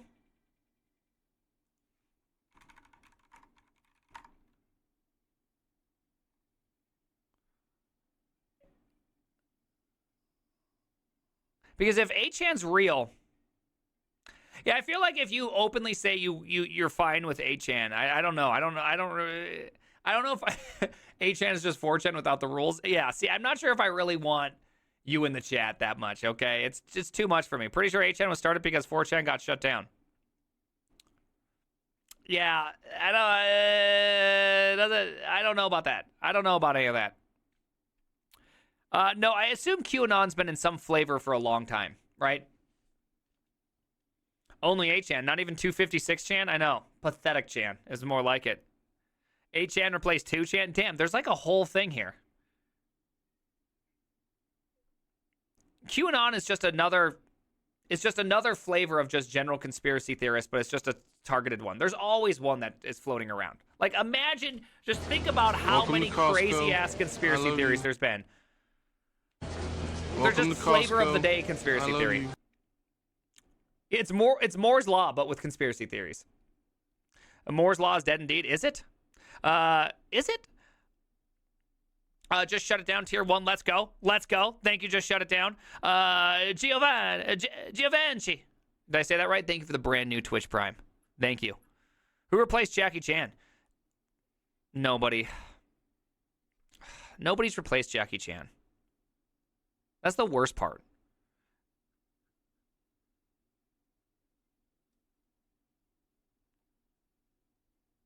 I've only heard of QAnon this week. Really? Yeah, they've been around for a while. All right. They've been around for a little bit, at least. I think my wife looked into it. Welcome to Costco. It's weird stuff. I love you. Furpa, thank you very much. Jackie Chan is irreplaceable. I know. The worst... the thing is, I grew up on Jackie Chan.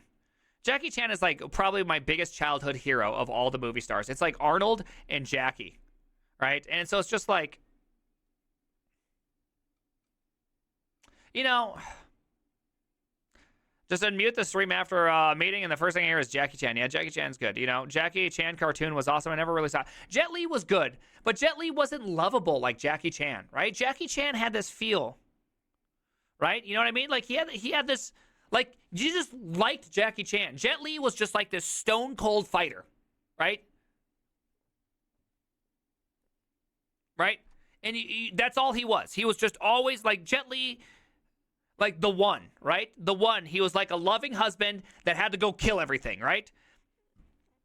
Jackie Chan, Chris Tucker, one of the greatest combos ever. One of the best. One of the best. Yeah, Jackie Chan did a lot of his stunts. Back in the day, he most certainly did too, dude. Jackie Chan was a great time. Welcome to Costco. I know there's some weird stuff about him in the CPP or CCP, whatever. I forget.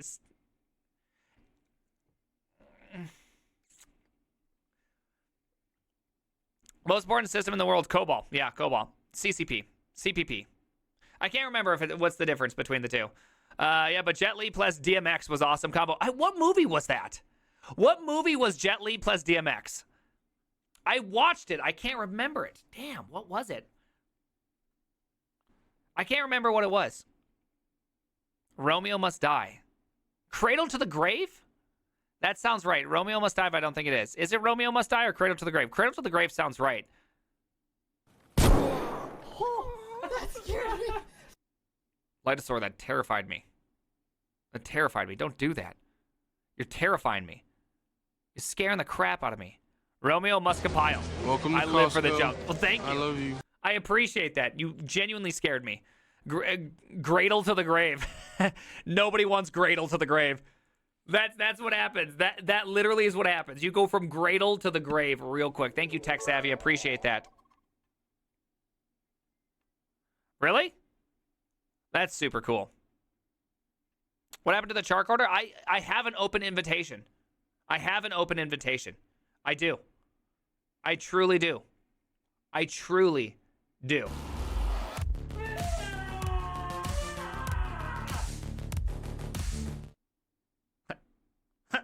Lightosaur, hey, Lightosaur, I just like to tell you something, okay, guy? No, please sit down, please. Oh gosh, hey, I'll sit down. Sit down. Okay, hey, Lightosaur, your thighs are as strong as your character, and I appreciate both equally as much. Oh, that scared me.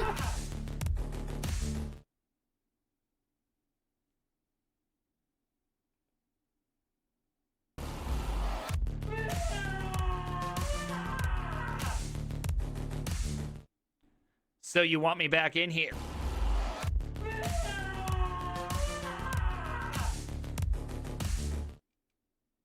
Wait, I can't go back to back? Why not? Yeah, I should be able to go back to back. Come on, Karen. Everybody loves it. Everybody can't wait for me to sneak underneath the stall just for them, okay? So I want you to personally apologize for ruining such a beautiful moment that I was about to have. Okay? Now I can't have it. Light of crying. Right now, I can hear it in the bathroom. I'm going to have to go console him for a third time. Okay? Pathetic, Karen. Pathetic. Get him out. Get him out. Before the storm as the round We don't want none of this. I've been waiting since day one. Damn, I got to give this up. Nice. B2B, baby. B2B. I hate it when HR complains that it took a peek. I know. Welcome to Costco. They do? I love you. Oh, really? Okay, good. I still like Jackie Chan. I love Jackie Chan, okay? I don't want to do Gleam, okay, man? I don't. Okay, real talk. I will do O-Camel to satiate my O-functional needs, to try it out. I don't want to, okay? Green hair, appeared bald even though you aren't. Yeah, that's a good idea. I like that idea. I like the idea. Green mustache. Okay, so anyways, let's look at this thing, huh? Because this is actually something I need to do anyways. I might have to do this at some point for Netflix. You should consider, no, I don't want to consider .not, okay? I don't do .not, okay? I have simple rules. I'm not going to do Java. I don't do JVM. I don't do Microsoft. I don't want to do Elixir, okay, man? Hey, I don't want to do Elixir, okay? Stop asking me to do it. Your .not stolen tweet ratioed me? I did. Tweet ratioed the crap out of you, TJ. This goes out to the primitive. Dude, Lightosaur. Okay, Lightosaur. If I'm not mistaken, you did. You have way too many gifted subs. I'm forced to do TypeScript. I am forced to do TypeScript, okay? Doesn't want to do blue hair, huh? Do functional pro. Let's see. He's cool. TypeScript is MS? Yes, it is. What language do you work at? I work on my... Shut up! I know 28 plus this. I know. I was trying to do the quick maths, and I realized I'm too stupid to do the quick maths, okay? It's like it wasn't 100. Ooh, damn. That I can do. That's going to be 1 plus 2 plus 4... 7! You work at Microsoft? No, I work at Netflix. I said that's so disappointed. I work at Netflix. Shucks. Hey, TJ, do you have an article? You're beautiful. Thank you. TJ, do you have an article? Do you want to come join me for this one? TJ, you want in on this one? Writing a node library in Rust. Give me the meat. Oh, my goodness. And give it to Tash, me thank you very much. Thank you, Tash. Appreciate that. Let's go. Let's go. Let's go. Thank you. Many appreciations to all the people doing this nonsense. You guys are crazy, okay? You guys are genuinely crazy. Prime, do you drink alcohol? I drink a little bit. I don't do a bunch of alcohol. Okay, hold on, TJ. I just realized that hold on, TJ. Hold on. Chrome is going to be all sorts of jacked up. Everything's going to be real jacked up here for a second because I just restarted my computer, and once you restart your computer, oh man, does everything suck. Everything sucks. You know what I mean? All right, hold on. Let's see if I can get this correct. Let's see if I can get this correct. Hold on.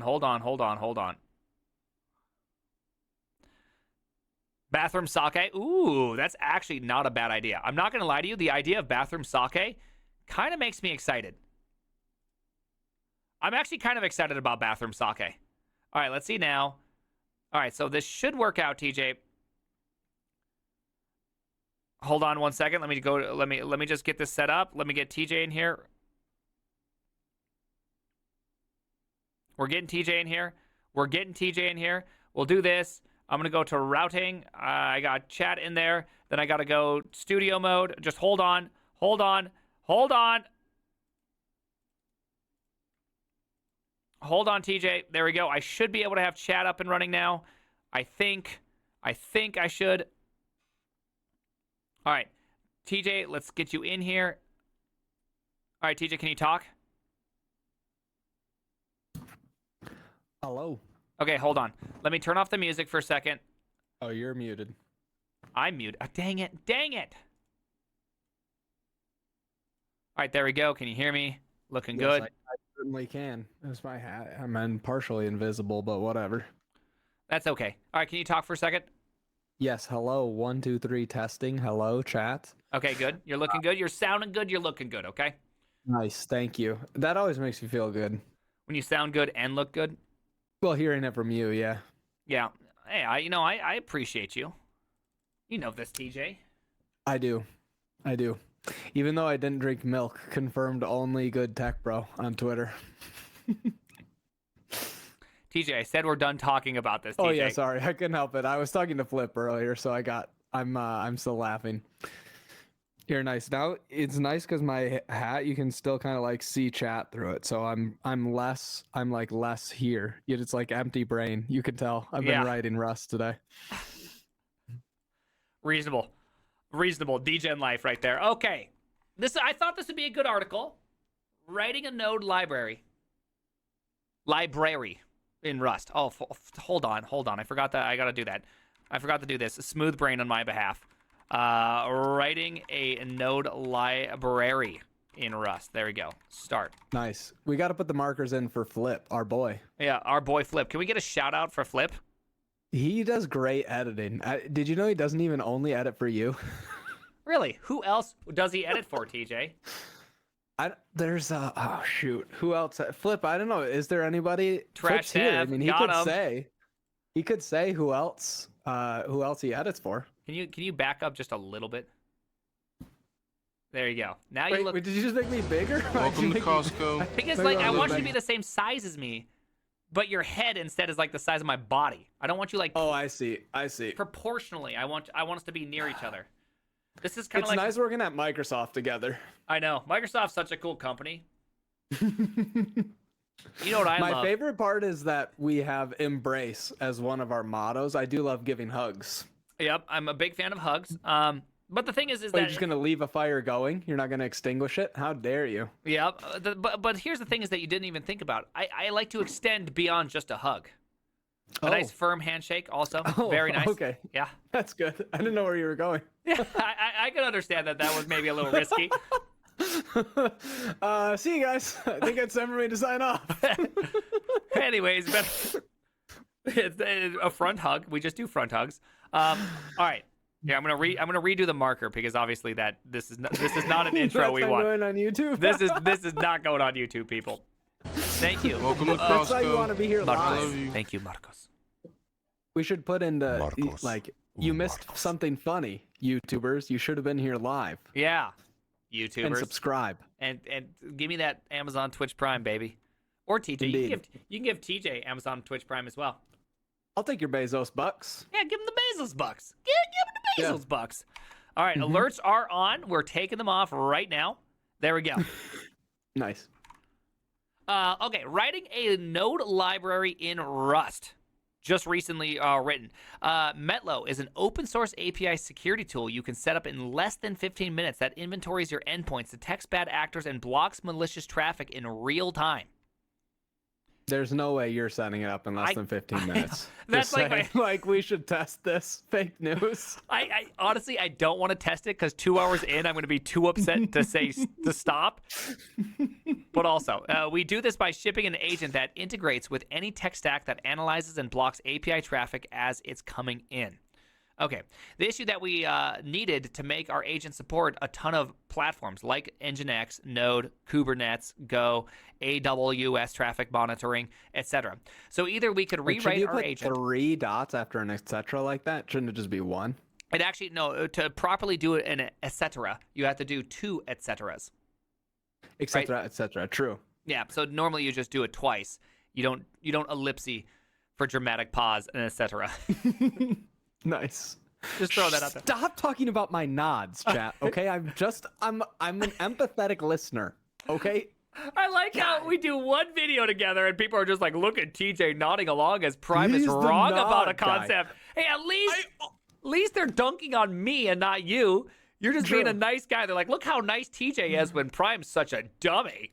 I'm True. sitting over there. I mean, like, but it feels like then I didn't say anything. All I did was just nod the whole time. I have no empty head. I know. Look at like, that there's- empty head. You've got It's see-through. Is that a skateboard see-through. ramp underneath that underneath that hat? So either we could rewrite our agent, or we could be smart about it. I love the Nice. spice. I love the spice of that statement. In came Rust with its ability to create C-compatible library that could then be consumed by various FFI libraries on required language, or using low latency communication systems like gRPC or pipes. Nice. I'm confused at this whole gRPC and low latency talk, just because gRPC uses HTTP2. You know, Well, compared to like JSON RPC, it's probably low latency, right? Well, can't you just say you don't know, right? Like, are you communicating to the backbone and you're on the backbone, True. or are you communicating in a place could be that has anywhere. crappy internet shooting through Elon satellites bouncing across the world? Like, I don't know what's happening. Here we'll explore how we did this for Node.js using a Rust-based library called the Neon. I've heard about this Neon. I've actually been wanting to explore this. By the way, I work at Netflix. Did you know that, TJ? Holy cow, that seems really cool. I bet you get a free Netflix subscription. You will shut your mouth. And no, I don't. Anyways, I try to self-promote me working at Netflix almost as much as you self-promote the fact that you stream on twitch.tv. Me? Yeah. Oh, Yeah. I do stream. Yeah, I That's know. funny that you mention it. Crazy. So I'm going to be investigating Neon because I hear that you can, it's actually pretty dang easy. So I like this. This is kind of exciting. This article has gotten exceptionally more exciting. So what is Neon? I'm ready. As described by Neon itself. By the way, we need to quit calling things Neon. You cannot search up the word Neon. Plus, it's like spelled the same as the actual. Like Yeah. people do look up real Neon things too. There's also Neon, the database provider. Yep. There's just too many things called Neon. As described by Neon itself, Neon is a library and toolchain for embedding Rust into your Node.js apps and libraries. So essentially, Neon enables us to run Rust code along with and inside our Node.js code. Let's look at a timing example here. npm init neon hello world. Yeah. That's kind of cool. I didn't realize you could do that. They're just using npm. I mean, isn't this 2023? Why not like discuss the various merits of the different package managers? You're right, because we should have considered yarn or pnpm. Both Yeah. harder to say and spell than npm. Yeah. All right. Well, whatever. Whatever. Don't worry. It's 2023. Lots of time left in 2023. We'll have a fourth one soon. Don't worry, TJ. I do hope so. I think it's gonna be called Neon, which is crazy. neon init neon dash y neon. npm install neon or neon install neon. This sets up an npm package with the starter code for for setting up a Rust library. Here's the build cargo file. Okay, beautiful, blah blah blah blah blah. Dependencies, Yep. got one of those. The important bit's that cdy lib part. Yep. The like lib. Yep. That's you the need thing that. that makes it special. And you also need this thing right here. So this is actually Node's API. Dash 6 nappy. Yeah, Nappy. I always called it Nappy, but it's Node API. It's kind of like Malloc. Nice. It's I not was just- Malloc, it's M-Alloc. I'm glad you beat me to the punch on that one. I was going to bring it up again. Don't want to. Nothing too interesting here, but take notice that the crate type is not a standard bin or lib, QTJ, but rather cdylib, which must mean C dynamic library. I think so, yeah. Okay, what this means is that Rust will create a C-compatible dynamic library. In addition, there's a dependency already inserted for Neon. Target the Node API version 6 so the module will run fine on Node 10.0 and onwards. Full compatibility matrix here. Oh gosh, there's a matrix. Oh, I'm seeing numbers, TJ. Okay, where was I? Do you know where I was? We were on 6. Oh, which tab? We were reading about Neon. Oh, it's just the back button. Sorry, I thought I opened it in a new one. I'm stupid. Oh, Don't worry gotcha. about it. What about the starter Nice. code that got generated? Source lib. Okay, this looks good. This looks nice. Okay, context, string, function context. Oh, cool. This actually is. That looks pretty good. That looks pretty good. I'm not not upset about it. So we have a function that has the Neon main attribute. Note that the function that's attributed as such doesn't necessarily need to have the name main. That has one parameter, cx, which is a type module context. This is essentially making an equivalent of Node module here. And then within the module, we can export functions as we would in Node project. Have you ever built a Node native module? Oh, I don't know. I've written stuff that runs on Node, but I don't know if I've actually had to do the very first step. I don't know how anything actually works. I just hope that the like npm run build works on whatever JavaScript project I pull down. I hope this. Last week I spent over a day trying to get ESM to play nicely. I know that that's the word that you've said a lot of times, and I just know that I've run into that before, and that's usually when I just quit. And I ask somebody else, or if we're not using that dependency. It's just the worst thing in the universe.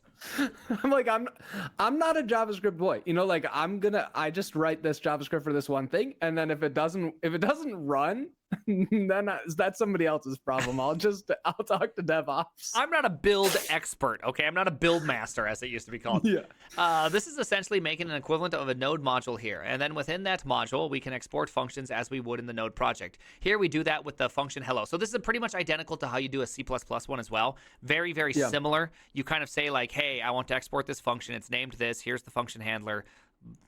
This is super common as well. Like I've seen this a bunch before for doing it with Lua as well, because I've done a bunch of like FFI stuff with Lua and Rust. Yeah, it looks pretty similar. I will say that I hate this convention with a passion. That all on the same line, both what you're doing plus a return statement. If only there was a keyword that would describe your intention of your code, as opposed to its floating placement within everything. Anyways, let's just close the article, honestly. Who puts those on the same line? I know this is more offensive than an if statement with no squirrely brace. That's true. It is. It's just like it is the epitome of the most offensive code I've seen in a long time. Anyways. Okay, so let's see. The hello function itself takes a mutable parameter context of the type function context that exports a JS result of type JS string. In that function, we return a result containing a JS string. The result automatically gets cast to a JS result. Also, note that JS string is constructed within the context of the parameter CX. So the string constructed here is a valid JS string, not necessarily a Rust-style string. So in other words, JavaScript needs to be able to have the context of it. It needs to be able to store it on the heap. It needs to be able to keep track of it. That's why that's why I assume you can create a bunch of Rust stuff, go real fast on the Rust stuff, and then at the end you create the little context stuff and then go forth and prosper. You just basically write your whole library and then you just write like 10 wrapper functions. I'm guessing that's what they're going to tell us. Yeah. npm run build. I can't, no way it works. This command generates an artifact by the name of index.node. Oh, strange. This contains all the exported Rust code and what we'll be using with Node to communicate with. Now that we have the artifact built... expecting index.node today. Bingo card of 2023 has been wild. Okay, this is one of them.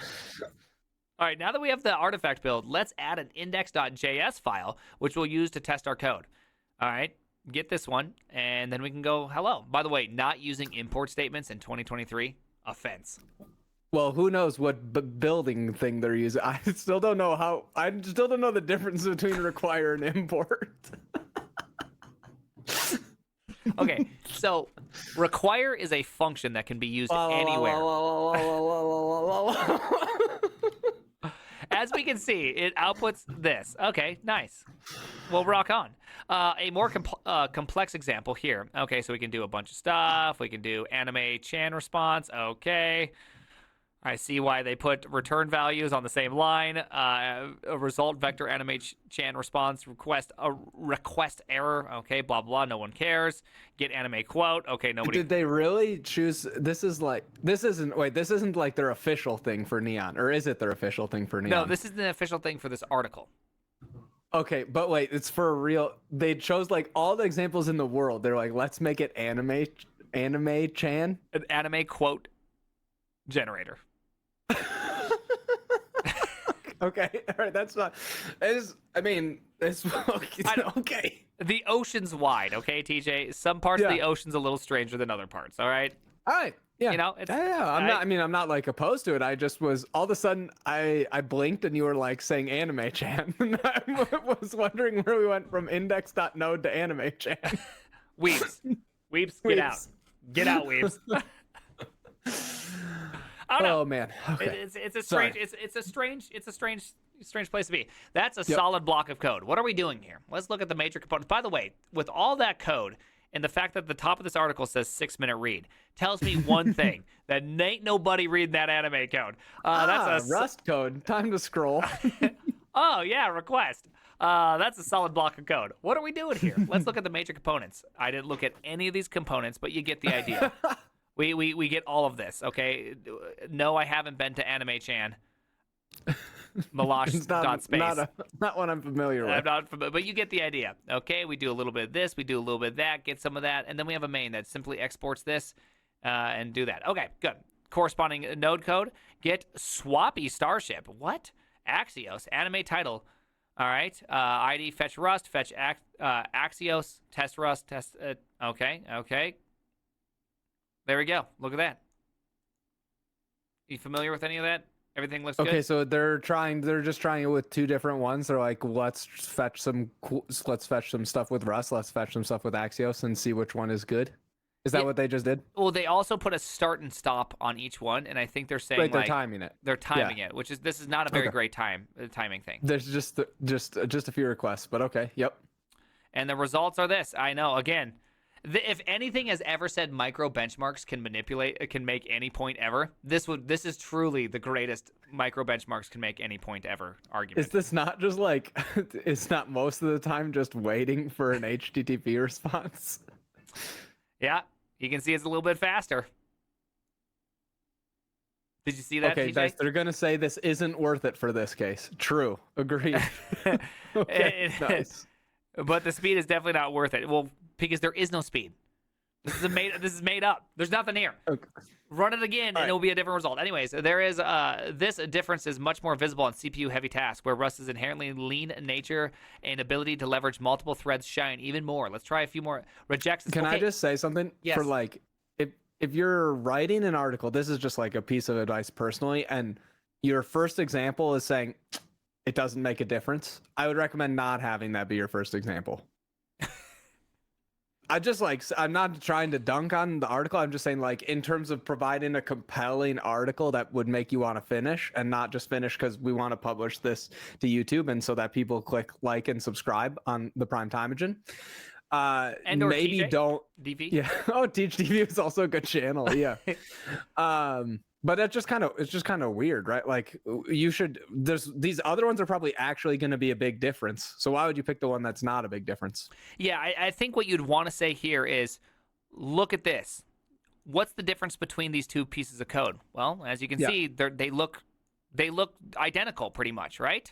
Yeah. So I like that I can write the other part in Rust. Like that part's cool. Like I would have just shown how to use it, I think, instead of trying to like compare the performance. That seems better, right? And I also would have probably provided maybe similar APIs so they look identical. So you can be like, oh, yeah, like, look at that. They're the same thing underneath the hood. It is true that it's cool that you can just basically be like, hey, these look exactly the same. You'd never know that this inner part's in Rust. That part's cool. Yeah, that part's really cool. But don't ever compare network requests to some service you don't control. Yeah. Right, like it's just not a thing you want to do because it just always will look bad. All right, let's create a similar package as we did above, but let's see. They're gonna add regexes, which I'm a little offended by right now. I just want you to know that. Like they really made this article for you. The first one is like, what if we request anime quotes and compare the performance, and then next up we do unlicensed regex comparisons. It's like they knew everything that's going to trigger me and put it all into one article. They did it. All right. Anyway, so we have all this fun stuff. A bunch of, look at that. A little Huckleberry Finn going on in there. Nice. Okay. Let's see. Read to string. So apparently a bunch of reading to strings going on here. I'm not exactly sure, but there must be a bunch of stuff. All right. So process this regex. Okay. There we go. Let's see. Measure. Okay. So I guess we're doing a measuring going on right here as well. Little assex F64. Okay. Also add this regex crate. Okay. So we're going to be doing some sort of regex pattern going on. Okay.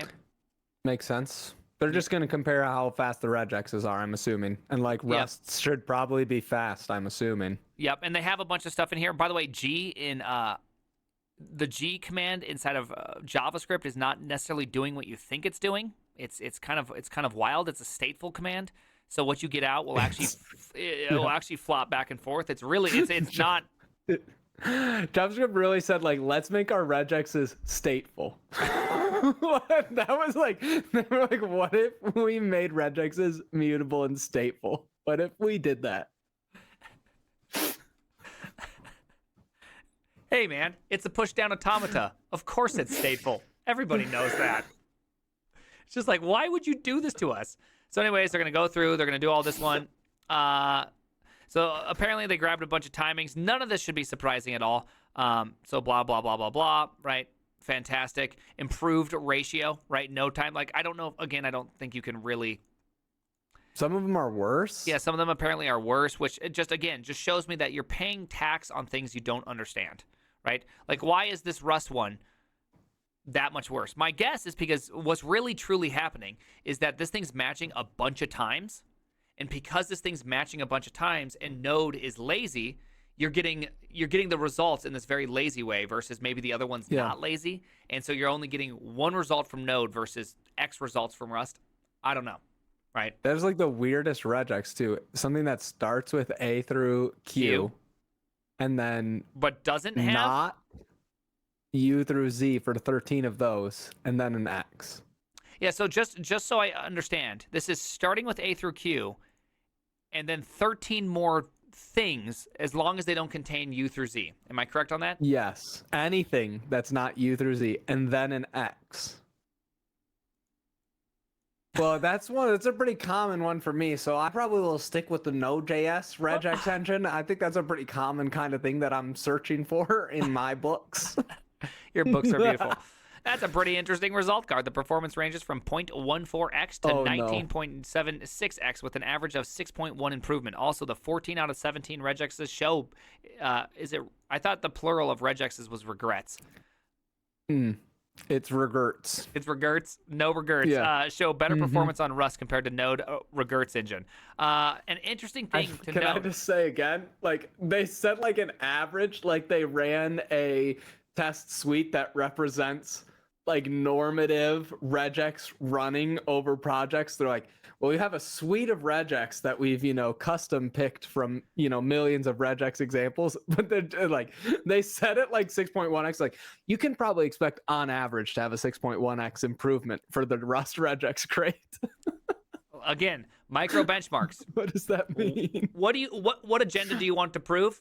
I'll make you one for just that, right? Like it's just like they could have just picked a bunch more with whatever the weird thing that made it slow for the A through Q one, and then but like Rust is 7 times slower than JavaScript. Node.js proven to be 10x faster than blazingly fast Rust. Yeah, ooh, that's actually a really good idea for a YouTube video. Just the right, whole like the time video is proving... literally JavaScript is 7 times faster than Rust. And then just like go through this and be like, look at this, look at that, look at this. And then end with, no, you're stupid. That's not how it works. Right? I feel like that's a good one. I feel like there's something good there. I don't know. Maybe I'll make that. Yeah, all right. I like it. Oh, we're going to pi digits, baby. Let's do something a bit more implementation agnostic and try to calculate the nth digits on pi. For example, the benchmarks game algorithm used in the variant of sequential spigot algorithm. Spigot's the little turny thing, right? That you get water on and off with. Yeah. Okay. I don't know this algorithm. We will be using a rug crate. Okay. Oh, rug. For working with arbitrary. Is that because all the integers. crypto stuff's made in Rust these days, or what? Maybe. I don't know. If they would have just chosen Zig, they could have just done an I-72 and just got it done with. You know what I mean? Yeah, true. By the way, that is by far the weirdest thing about Zig. It's just like, well, what size ints do you have? All of them. Oh, you want a 167? Fine by me. Go for it. 167. I can make that happen. Just like, I can make that happen. Why? All right, so here's some Rust code.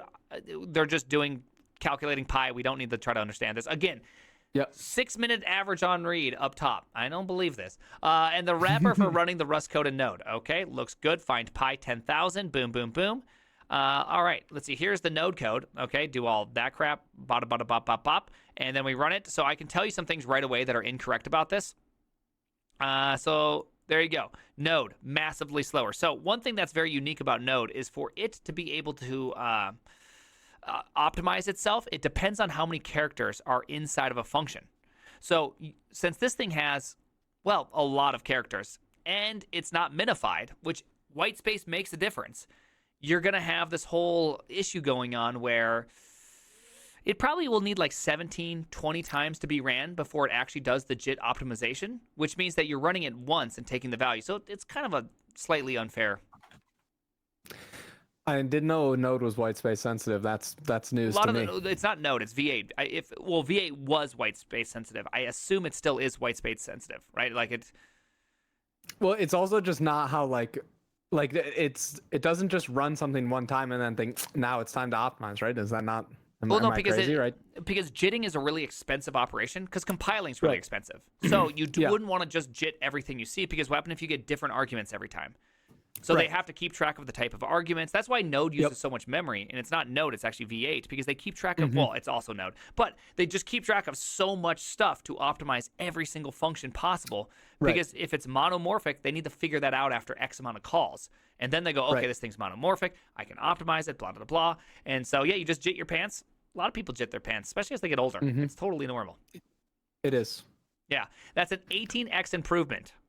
Not too bad. Yeah, I mean, I would assume interpreted JavaScript is by far the slowest possible thing out there.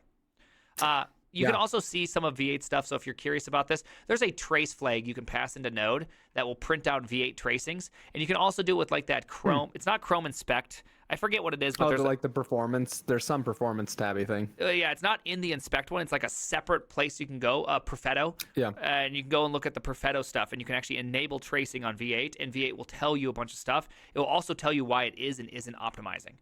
And so at some point I had to go break down why one of our libraries wasn't running fast. And it's just like, well, look at this. It only optimizes after like the 9,000th call because this function is 400 lines long. Like, yes. Just don't do that. Just make it just make it smaller. Let's see how we use the bindings at Metlo. These bindings make it possible to have a core library with battle-tested code while still having native performance. This enables to support multiple frameworks more or less out of the box with configuration requirements. I mean, this is cool. I like this. Yes. This is good. Agreed. Yeah, Fastify, all that. All right. I'm not going to read this. Sorry or congratulations. But how do you feel about this whole thing? What's your takeaway from this, TJ? Well, what I wish, like, I'd be interested. I guess, like, the main thing is actually Neon, not really Metlo for this, which is fine. Like, I would have liked to see how does, like, Rust enums, how do those get taken from Rust, go into JavaScript land? Because, like, the reason that I would want to write Rust for it is that I have probably some performance critical part or some part that is like really complicated that I would like to solve, like Rust type system to help me solve, right? That we have some sort of part of our application where it's like, oh, yeah, we always do this and then get that. Like we've been doing it. Okay, so we know that it needs to go fast now.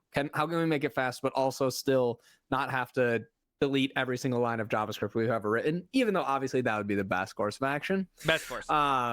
So I just don't.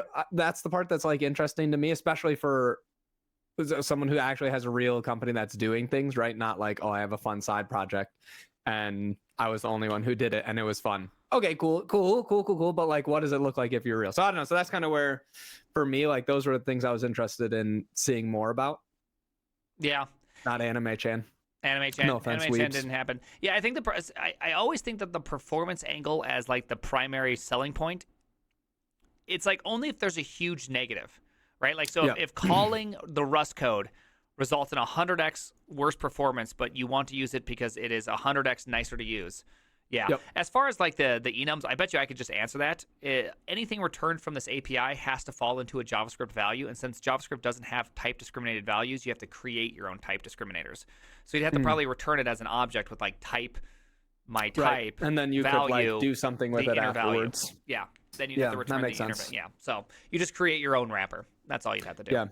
Yeah, the only, like, I would do this if I had some part that was, like, really memory intensive, too, I guess. Because you could really, like, cut down a lot on your memory usage if there was a lot of, like, you have one struct and you need to do, like, a lot of stuff with it, and then you get out one struct. You could totally imagine doing that part in Rust and then dealing with it there. That part would be cool. Yeah. But, yeah.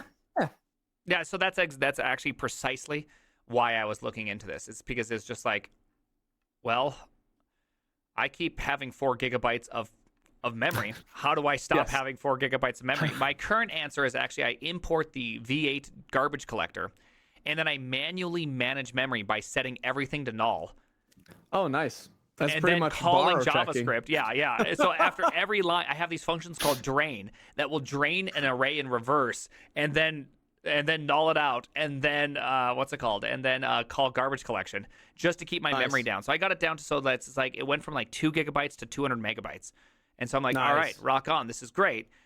But it's also literally 10, 15 seconds slower because I'm just like garbage collecting nonstop. Just garbage collecting. Dude, it's just the worst. It's just the worst. And then the worst part is because it's on a server, I have to you have to pay this expense in Node where you actually have to create a bunch of workers to run your code, because if you didn't, every time it garbage collects, all the things would stop. And so like you just get big pause. You get just big pauses for everything. So it's just impossible. Impossible. Yeah. Anyways, all right.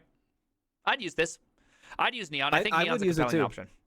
I think I think the use case of having a really easy story of writing like JavaScript or some other like more scripty style language, and then having parts of your application being in Rust, but it's like it's not, no one has to know that it's in Rust. They just call it like regular JavaScript functions. Is really nice. I've been doing this for some NeoVim stuff where I write like a lot of stuff that like talks to a database or like makes GraphQL requests or all these other things, has to handle what kind of things we get back when we GraphQL. I write all that in Rust, and then I have a shared library or like inter-process communication, and then I do all the just like boring scripty mutability of state of like the editor stuff for NeoVim all in Lua, and it works really nice because you know that it's actually going to give you the data that you expect from Rust, and then I don't care about type safety for like which window is getting opened. I just like make sure that seems pretty good.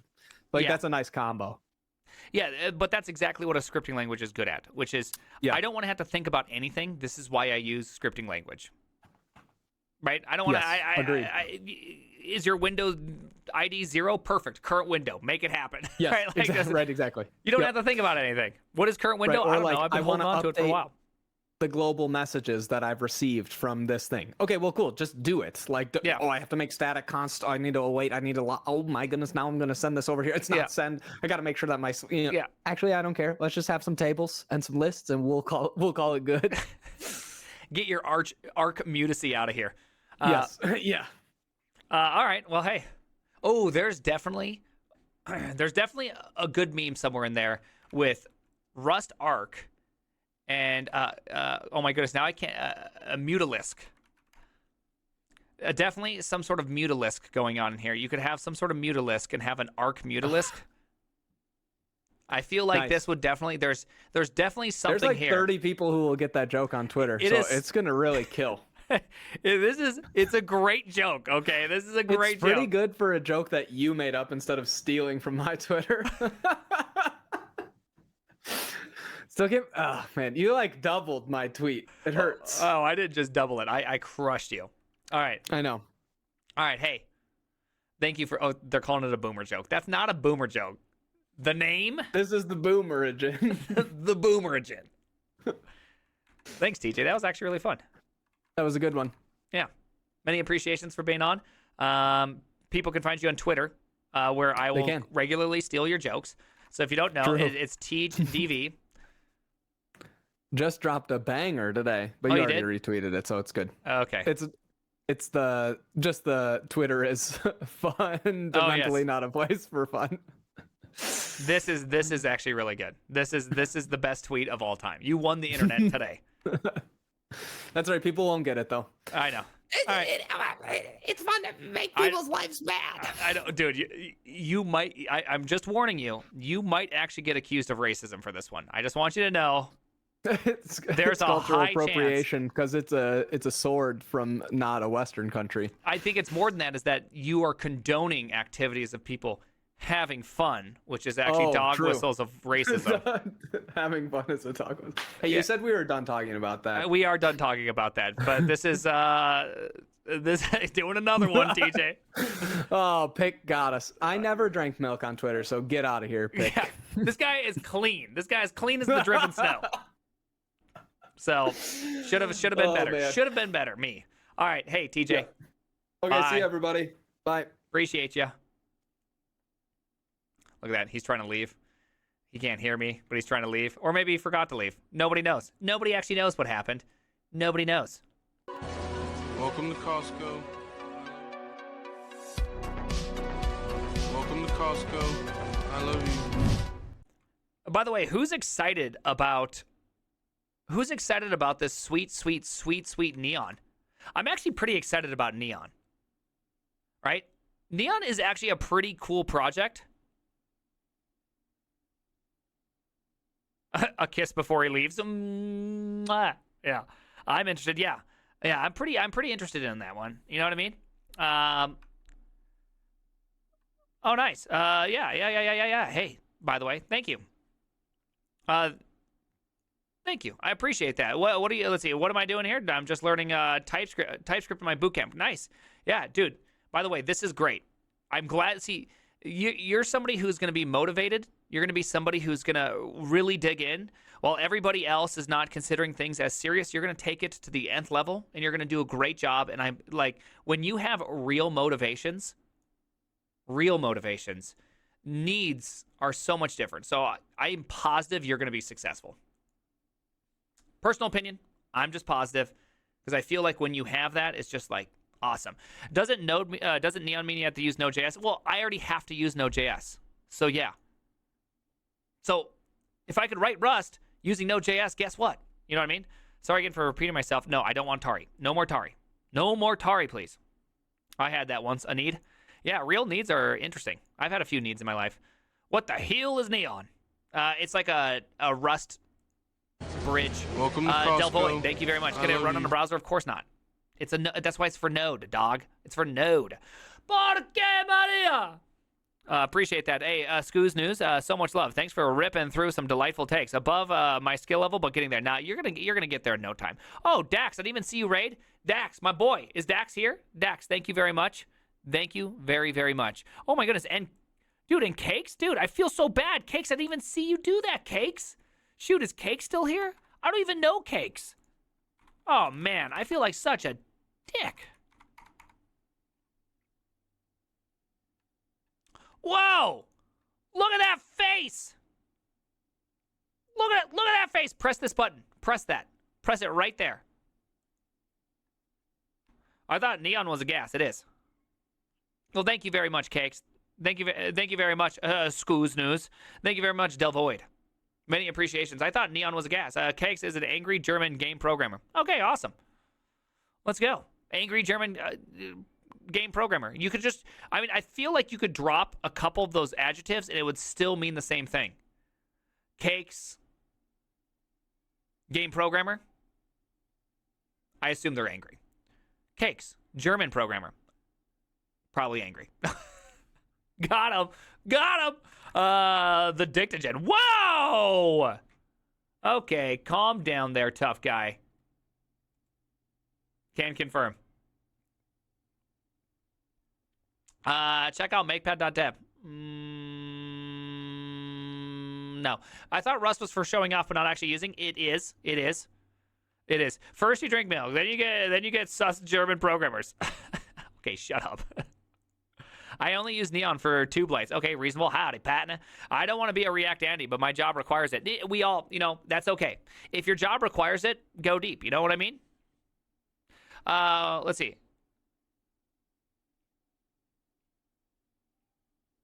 You're going to have to whisper me probably on Twitter. You don't want, why don't you want Tari? I don't want Tari. There was no stream. I just don't want to do Tari. I don't want to do desktop dev. Okay? I don't want to. Ooh, G-Streamers. That's kind of a rough program. G-Streamer's the only program that's more complicated than FFmpeg. To represent I couldn't tell. I understand. Thank you, Biko Games, for this enjoyable message. Only LED? Too bad. Do you talk about game programming? Nah, I don't do game programming. Desktop dev? Yeah. You know what I mean? That's a strong no for me. No for me, but thank you.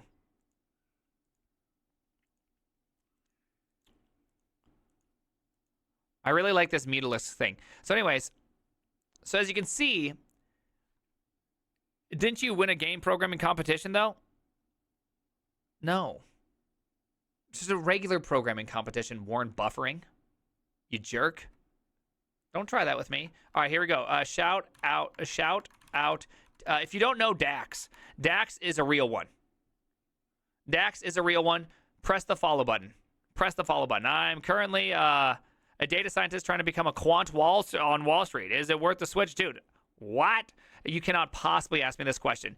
You fully fall into the, what's it called, authority fallacy right there. Which is like, just because I have some knowledge does not mean I know any of the words you just said. Okay, hello, Prime. You inspired me to start looking at HTMX. Although the main rationale behind using it is to not use JavaScript. I built a backend in TypeScript because... Okay, I mean, reasonable. The language most familiar with nowadays. I appreciate if you can have a quick look. I'm not an expert. Again, I've only been doing HTMX for 2 streams. Like 2.5 hours. Why do you hate desktop dev? Because I hate desktop dev?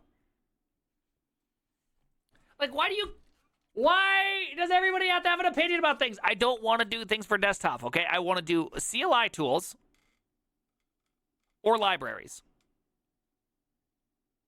Okay? That's it. I don't want anything else. Okay? There's also Captain Proto. Captain Proto. Real. Is Warren Buffering a play on words for Warren Buffett or a real name? My parents were jerks. Okay? I'm moving over to HTMX though with my go. Yeah, dude, I am too. I'm trying it out. I do HTMX every night at this point. I haven't done anything recently with WASM because the problem with WASM is the debugging story. I don't like the debugging story of WASM. I don't. And because I don't love the debugging story with WASM, I had to think of something. HTMX is fresh. It's a fresh, new look at things. Well, it's actually not that new, but it's fresh. And I think it has a lot of cool concepts because here's the deal, is that you can still use your favorite render. If you like React, you can still use server components. You can actually use server components in HTMX, right? You can use those 2 things completely, right? And so it's kind of cool. It has this really cool niche usage, which actually could be not nearly as niche as one thinks about. You know what I mean? Oh, no. Same here, baby. What was the WASM debugging story? The problem is that you don't get any error. Like, the errors are just like, yo, your shit's broken. Right? Like, I'm a printf debugger by heart. Like, that's who I am. That's who I am deep down, right? It ran out of ink. Yeah, shit's on fire, yo. Yeah, yeah. Pretty much, you know the doctor scene on I can't quote the doctor scene on Idiocracy, but that's effectively what WASM errors are like. Okay?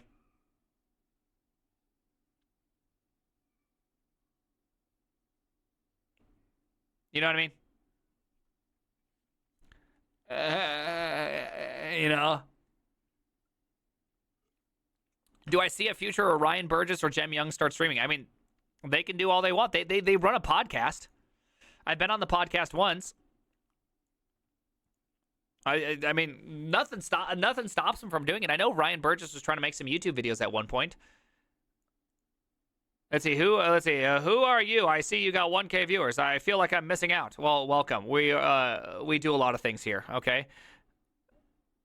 Can you please do it just as you want it today? Wait, what does that even mean? Is this some sort of reference to that? Have you ever had a dream? Oh, can't do you so bad you can do anything? What?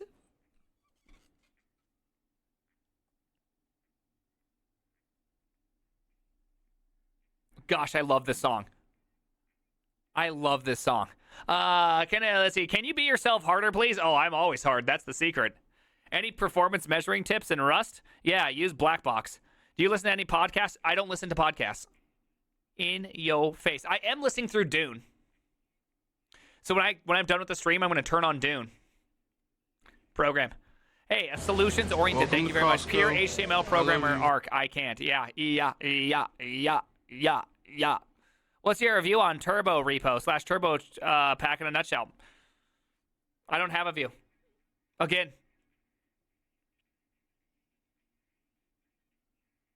Dune as the movie? Yes, I'm listening to Dune the movie.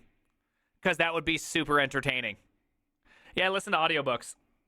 I listen more and more to audiobooks these days. Because I want to, like, come out of this life maybe a little bit more listened to. Like, I'm planning on going through some Wordsworth, some of the great poets. You know what I mean?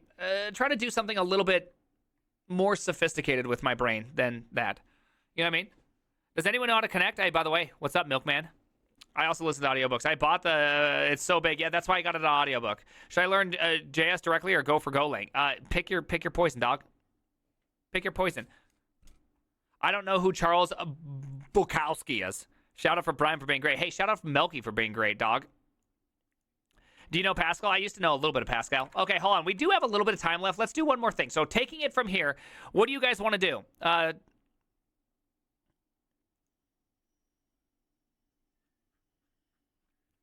This JavaScript Gom Jabar.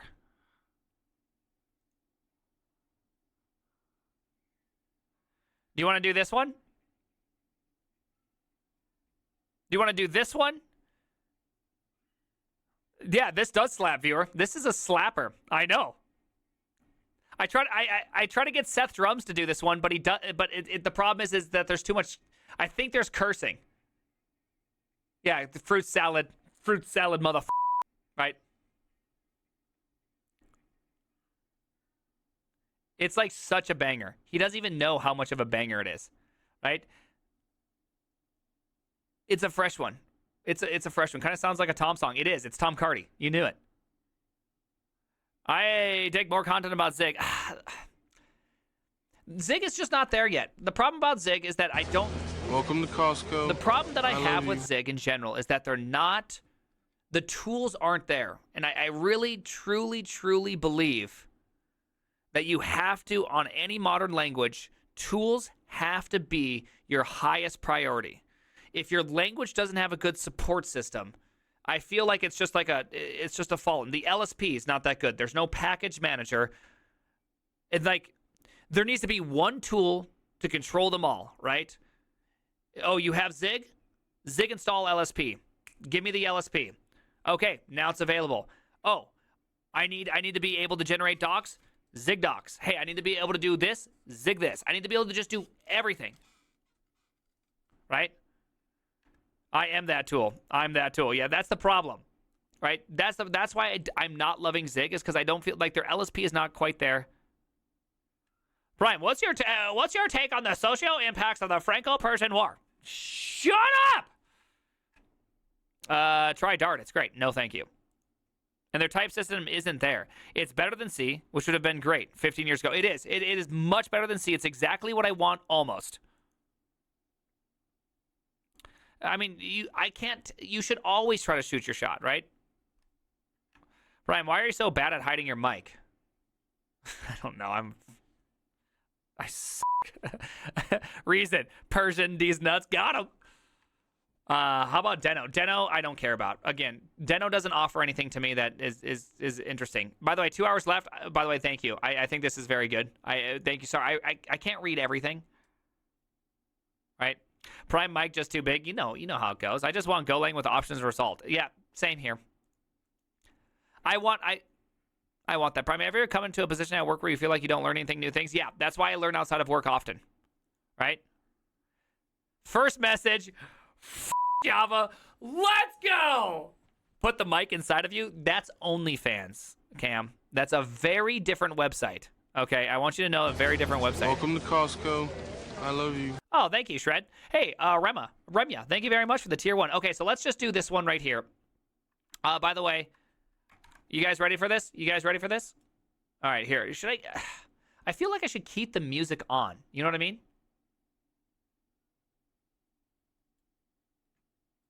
I like the music, okay? It makes me feel excited. You know what I mean?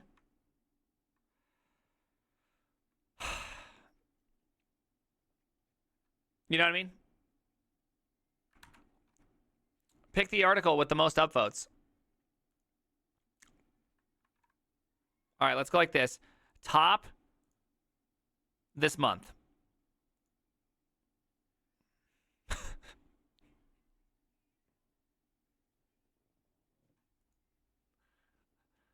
Okay, there's multiple funny things like this, but there's one thing I obviously got to just to say right away, which is if you fall into the dick category, you're a dick, okay? That's all I really got to say. Also, I hate almond. Really, there's only one. There's only one. Okay? There's only one. There's only one. The rest is true war crimes. Okay? True war crimes right here. In, of course, the shape of a dick. Prime needs an OnlyFans full of Vim videos. Yeah. Giving you the tip. Exactly. Exactly. Okay. Okay, I'm just saying. Personal opinion on that one. That's all there is to it. Either don't be a dick.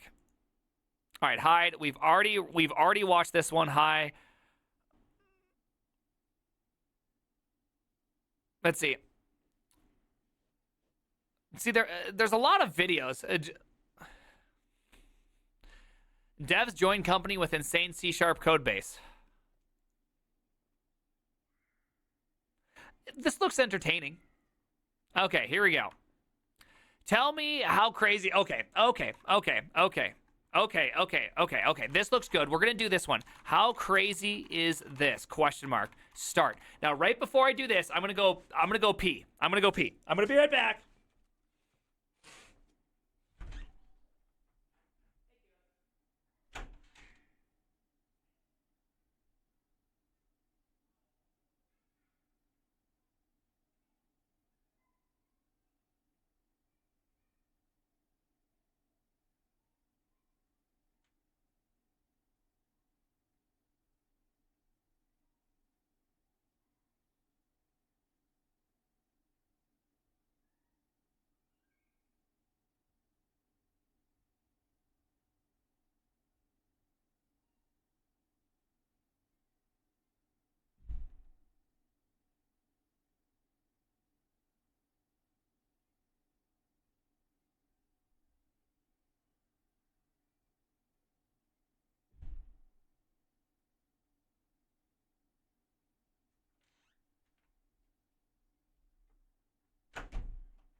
All right. Hey. I'm not a furry. Hey, I'm not a furry. So tell me, how crazy is this? I have 15 years of experience, but much of it was at the same company, so I don't have a ton of experience in many different environments. That being said, a new job I recently took has some pretty strict coding standards. Way more than I've dealt with in the past. A lot of it makes sense. Basic solid stuff like making your methods short and to the point, dry, using line breaks when appropriate, etc. Others, however, are quite odd in my experience. For instance, this is C#. Okay, so obvious first mistake, C#. Can we all agree? C#. Clear mistake here. Just an absolute clear mistake. Let's see. Okay. Not using statements allowed. No using statements allowed. Weird. Every single declaration or usage must be fully spelled out with the fully qualified name, for example.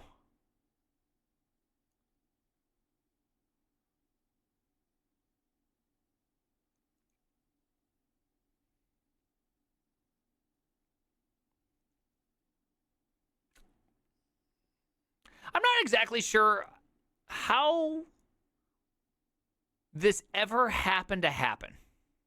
Like, who at what point said, you know what? If you don't import standard and C++, we don't import anything in C#. Like, that's the only thing that makes sense here. File, folder, structure, and naming. Each .cs file should contain no more than one member. A class is broken into perhaps a dozen CS...